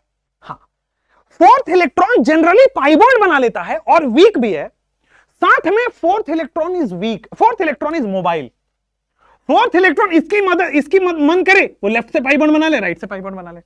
ठीक है ना, तो fourth electron is mobile, basically left से भी पाई बॉन्ड बना सकता है, राइट से भी पाई बॉन्ड बना सकता है। Fourth electron is mobile and therefore graphite is conductor of electricity. Diamond में चौथा इलेक्ट्रॉन फ्री नहीं था, वहां 4 बॉन्ड बने थे, यहां पे 3 बॉन्ड बनाए, चौथा इलेक्ट्रॉन फ्री है, और फ्री है तो भाई साहब fourth electron is mobile, and therefore fourth electron is mobile and therefore it is a conductor of electricity, therefore it is a conductor of electricity, and therefore it is a conductor of electricity। हाँ या ना, fourth electron is mobile and therefore it is a conductor of electricity। हाँ या ना, clear हो गया, समझ में आया? Okay, layers are held by weak van der Waals force of attraction, ये हमने लिख लिया है। चलिए नाइस, उसके बाद 9th पॉइंट हमारे पास जो आता है वो ये आता है कि सर हां, ड्राई लुब्रिकेंट की तरह हम इसको इस्तेमाल करते हैं। ठीक है ना, ये अब देखो इसके बीच में van der Waals force of attraction है। अब van der Waals force of attraction है इसके बीच में, तो ये एक दूसरे पे स्लिप करेगा। ठीक है ना, अब देखो पेंसिल का जो आपका निप होता है, निप टिप बोलते हैं, निप बोलते हैं, पता नहीं क्या, पेंसिल जिससे आप लिखते हो वो ग्रेफाइट है। अब पेंसिल उसको ऐसे छीलो, ठीक है, शार्पनर से, और जब निकलेगा उसको ऐसे ऐसे हाथ में ना ऐसे ऐसे रगड़ लो, ठीक है, या उसको पाउडर बना दो और हाथ में ऐसे ऐसे पकड़ लो, बेटा ऐसे एकदम फिसलेगा। Graphite is slippery in nature. Why graphite is slippery? क्योंकि ये दोनों लेयर्स के बीच में वीक फोर्स है, ये दोनों लेयर्स के बीच में वीक फोर्स है, इसलिए बेटा ये फिसलते रहते हैं आपस में। तो आप देखते होंगे एक पॉन्ड्स का प्रचार आता है, वुगली वुगली वुश, अभी शायद आप किसी को करते हो या करने की इच्छा रखते हो, मैं तो खुद को ही करने की इच्छा रखता हूं। ठीक है, तो क्या होता है, ग्रेफाइट इज स्लिपरी, वुगली वुगली वुश होता है उसमें। पता है क्यों? क्योंकि ग्रेफाइट के लेयर्स के बीच में weak van der Waals force of attraction लग रहा है, weak van der Waals force of attraction लग रहा है, तो वीक फोर्स है इसलिए स्लिपरी होता है। तो due to weak van der Waals force of attraction graphite is slippery in nature. यहां पे लिखो नेक्स्ट में कि due to weak van der Waals force of attraction, due to weak van der Waals force of attraction, due to weak van der Waals force of attraction between layers, due to weak van der Waals force of attraction between layers in graphite, graphite के layers के बीच में weak van der Waals force of attraction लग रहा है, due to weak van der Waals force of attraction between the layers in graphite, it is slippery। अब ये slippery nature का होता है, वूगली वूगली वुश करने का मन करता है। बोलो क्लियर है क्या? याद है, वूगली वूगली वुश। चलो नेक्स्ट, अब आते हैं, अब कई लोग कहते हैं कि सर ऐसी बातें ना किया करो, हम ना यहाँ पे देखो चैट सेक्शन में हाँ हाँ हाँ भर गया, गधो। बोलना चाहिए था आपको कि सर हम तो ये सब चीजों में कहां पढ़ते हैं, हम तो सोचते भी नहीं है। हाँ, डॉक्टर नहीं बनाएंगे जाके मेडिकल कॉलेज में। देखो अपना एम बड़ा सिंपल है, कॉलेज में जाके जो करना है करो, हम आपके साथ आएंगे। ठीक है ना, आपको सपोर्ट करेंगे, नहीं मान रही होगी मनवा देंगे, या नहीं मान रहा होगा तो मनवा देंगे। कोशिश कर लेंगे यार, फोर्स थोड़ी कर सकते हैं। लेकिन अब ऐसे निब्बा निब्बी करोगे तो गड़बड़ है ना यार, वो नहीं चलेगा। लेकिन कॉलेज में करिए, आपके साथ करेंगे हम भी, हमारा भी अभी स्कोप खाली है, तो हमारे लिए भी आप देखना, हम आपके लिए भी देखेंगे। लेकिन डॉक्टरनी या डॉक्टर अच्छा है ना एज कंपेयर टू ये लफड़े लोग, समझ में आ गया। इसलिए अभी ये सब के लिए विराम दीजिए, फुल स्टॉप लगाइए। डॉक्टर बनने के बाद लोग आपके पास आएंगे तो बुगली बुगली पूछ अच्छे से होगा। इधर आइए। अब क्या होता है कि सर चूंकि स्लिपरी नेचर का है, अब स्लिपरी नेचर का है तो ल्यूब्रिकेंट की तरह इस्तेमाल करते हैं, तो it is used as a lubricant, ठीक है ना, it is used as a lubricant की तरह इस्तेमाल होता है। अरे लल्ला, ल्यूब्रिकेंट की तरह इस्तेमाल होता है इन मशीन्स, मशीन में इसको ल्यूब्रिकेंट की तरह इस्तेमाल होता है हाई टेम्परेचर पे। अच्छा, हाई टेम्परेचर पे क्यों करते हैं? क्योंकि हाई टेम्परेचर पे अगर आप ऑयल लेते हो ल्यूब्रिकेंट की तरह, आग पकड़ लेगा। हाई टेम्परेचर पे ऑयल और ग्रीस को इस्तेमाल नहीं कर सकते because it will catch fire. At high temperature oil and grease, at high temperature oil and grease, ठीक है ना, कैचेस फायर, आग पकड़ लेता है भाई। इसलिए हम इसको हाई टेम्परेचर पर रखते हैं और थर्मोडायनेमिकली स्टेबल है, ये जल्दी आग पकड़ेगा ही नहीं। थर्मोडायनेमिकली मतलब आग देने के बाद, हीट देने के बाद। चलिए भाई, अब आ जाते हैं फुलरीन की बात करने। ठीक है, फुलरीन की बात करेंगे। अगेन उसमें भी 8 से 9 पॉइंट्स हैं, बस करते ही आपका फुलरीन भी खत्म हो गया। ठीक है, तो जैसे उसमें फिर से आपके पास 8 और 9 पॉइंट्स आएंगे, फुलरीन की चर्चा कर लेते हैं। आइए, तो सर जो फुलरीन है कुछ इस तरह से दिखता है, स्ट्रक्चर बनाने नहीं आएगा, बस दिमाग में रहना चाहिए, कुछ फुटबॉल शेप का होता है, सॉकर बॉल इसको बोलते हैं। आगे बल्कि बकमिनिस्टर फुलरीन के बारे में भी पढ़ाएंगे, टेंशन ना लो। अब देखो कैसे फुलरीन बनता, कैसे फुलरीन को अगर बनाना है तो जो ग्रेफाइट आपने पढ़ा उसी ग्रेफाइट को हीट करना पड़ता है इलेक्ट्रिक आर्क में। ध्यान दीजिए, when graphite is heated in electric arc, ध्यान दीजिए क्या बोल रहा हूं मैं, when graphite is heated in electric arc eight high temperature, graphite को बहुत हाई टेम्परेचर पर हीट करते हैं इलेक्ट्रिक आर्क के अंदर, और इतने हाई टेम्परेचर पर हीट करते हैं तो हो सकता है कोई अदर रिएक्शन हो जाए, तो उसको अदर रिएक्शन से बचाने के लिए उसमें इनर्ट गैस डाल देते हैं। ध्यान दीजिए क्या बोला मैंने, ग्रेफाइट जो पढ़ा उसको हम हीट करते हैं इलेक्ट्रिक आर्क में, मतलब वेरी हाई टेम्परेचर पे, इन the presence of inert gas, helium और नियॉन और आर्गन। ठीक है, graphite, when graphite is heated when graphite is heated in electric arc, when graphite is heated in electric arc, ठीक है ना, at very high temperature, electric arc का मतलब ही हो गया कि भाई बहुत हाई टेम्परेचर पे हीट किया होगा।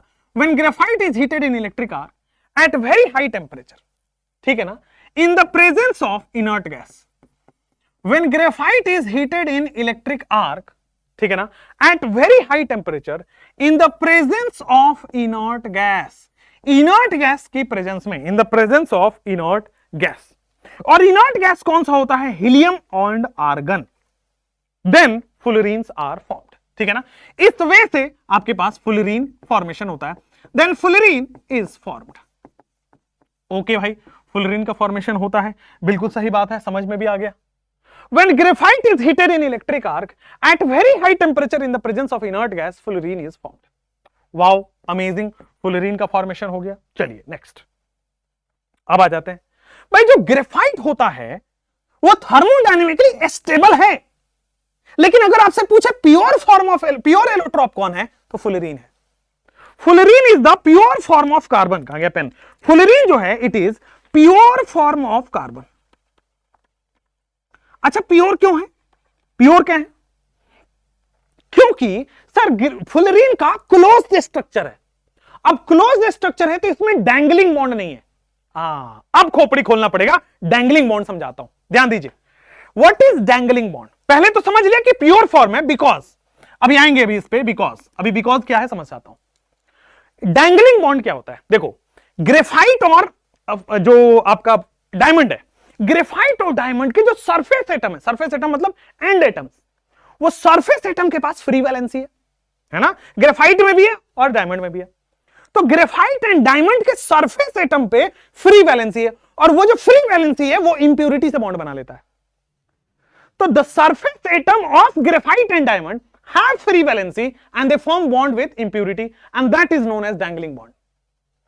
फिर से ध्यान से, ग्रेफाइट एंड डायमंड के सरफेस एटम्स के पास फ्री वैलेंसी है, और वो जो सरफेस एटम है वो इंप्योरिटी के साथ बॉन्ड बना लेते हैं, and that is known as dangling bond. आइए समझते हैं बहुत अच्छे से कि purest form of carbon because they have a smooth closed structure, smooth का मतलब सिमेट्रिकल है, they have smooth closed structure without dangling bond.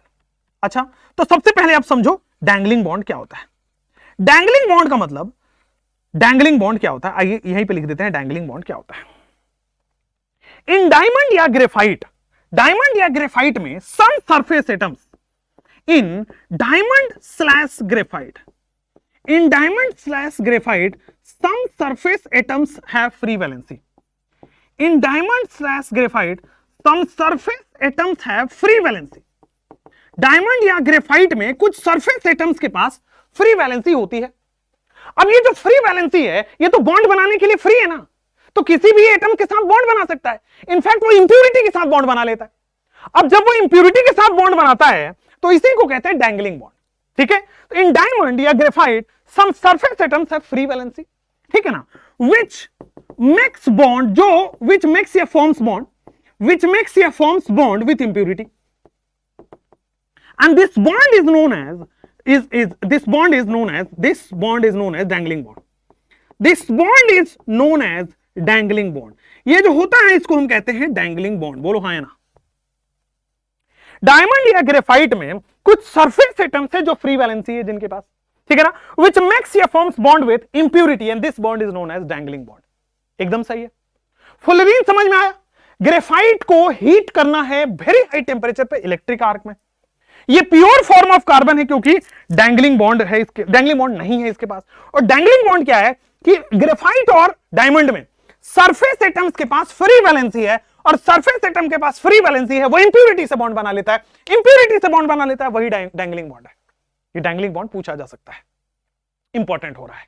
चलिए अब देखो इसके बारे में कहा गया है कि सर ये केज लाइक मॉलिक्यूल है, पिंजरे की तरह है, तो this is a cage like molecule. आगे बढ़ेंगे तो this is a cage like molecule.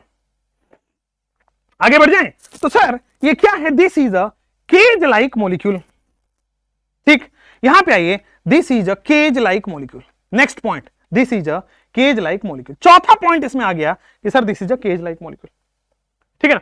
पांचवा पॉइंट आपके पास आएगा कि इसको हम C60 बोलते हैं, C60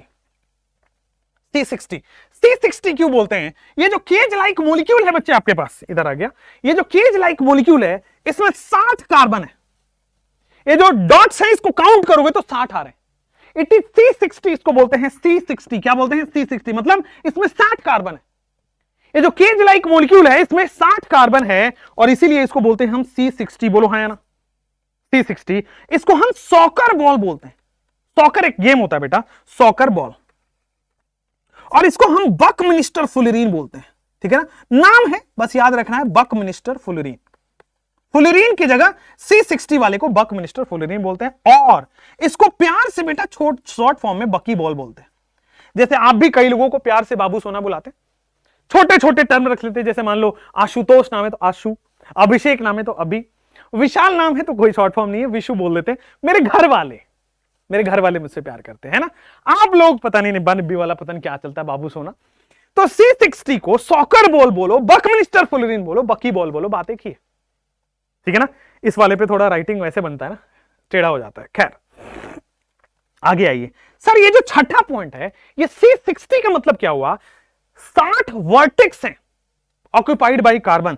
60 वर्टेक्स है ना, is occupied by carbon. 60 vertex is occupied by carbon. 60 vertex हैं जो कार्बन से ऑक्यूपाइड होते हैं। बढ़िया। सातवां, 60 वर्टेक्स हैं जो ऑक्यूपाइड बाई कार्बन होते हैं। अच्छा, 60 वर्टेक्स ऑक्यूपाइड बाय कार्बन है, बहुत अच्छी बात है। फिर आ जाते हैं कि सर इसमें कार्बन कार्बन डबल बॉन्ड भी है और कार्बन कार्बन सिंगल बॉन्ड भी है।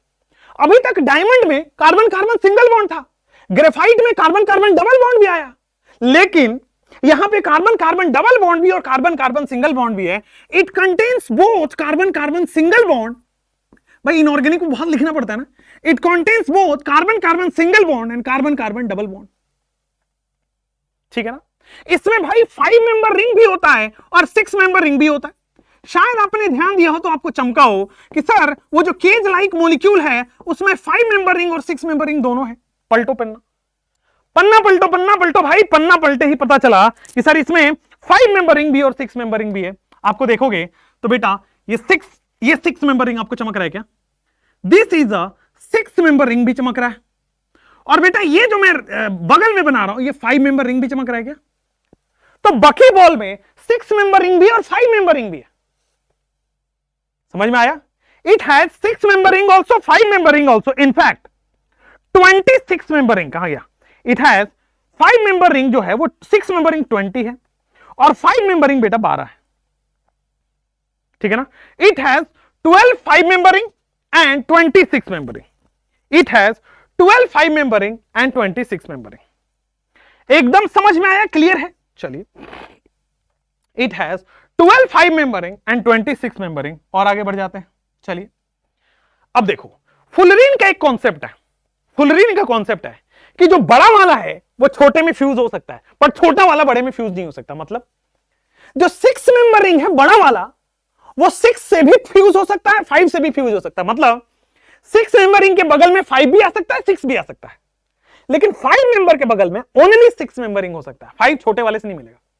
बड़ा वाला छोटे वाले के साथ फ्यूज हो सकता है, छोटा वाला बड़े वाले के साथ ही होगा। समझ में आया कि 6 मेंबर रिंग इज, 7वां पॉइंट, थोड़ा सा राइटिंग कॉम्प्रोमाइज कर लीजिए। 6 member ring is fused with both 6 member ring is fused with both 5 and 6 member ring. ठीक है ना? Both 5 and 6 member ring. But 6 member ring is fused with both 5 and 6 member ring. But 5 member ring can only fuse with 6 member ring. But 5 member ring can only fuse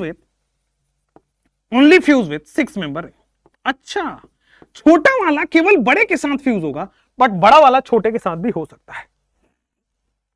8वां, यार यहां पे carbon 3 bond बना रहा है कि 4? Sir यहां पे carbon double bond भी है तो कार्बन 3 सिग्मा बॉन्ड बनाएगा। कार्बन यहां पे केवल 3 सिग्मा बॉन्ड बना रहा है। यहां पे 3 सिग्मा बॉन्ड का मतलब sp2 हाइब्रिडाइजेशन है। अच्छा, यहां पे भी sp2 हाइब्रिडाइजेशन है। तो जो रिमेनिंग इलेक्ट्रॉन है वो क्या है? रिमेनिंग इलेक्ट्रॉन, चौथा इलेक्ट्रॉन यहां भी डीलोकलाइज है एंड ये जो डीलोकलाइज इलेक्ट्रॉन है यहां पे एरोमेटिक कैरेक्टर दे रहा है। The delocalized electron gives aromatic character to the fullerene. Fullerene stable माना जाता है, एरोमेटिक है। ठीक है ना? यहां पे 9th पॉइंट लास्ट पॉइंट है इसलिए लिख लीजिए, रिमेनिंग इलेक्ट्रॉन, जो चौथा इलेक्ट्रॉन है, remaining electron gives aromatic character to the molecule. Remaining electron gives aromatic character to molecule. Remaining electron gives aromatic character to molecule. ठीक है ना? रिमेनिंग इलेक्ट्रॉन जो है वो एरोमेटिक कैरेक्टर देता है मॉलिक्यूल को। एकदम समझ में आया? कोई दिक्कत, परेशानी? पानी पी लें? पानी पी लेते हैं। ये नहीं भाई, पानी पी लेते हैं। फिर आपके पास अब केवल compounds of carbon and compounds of silicon बचे हैं। ठीक है, compounds of carbon and compounds of silicon बचे हैं आपके पास।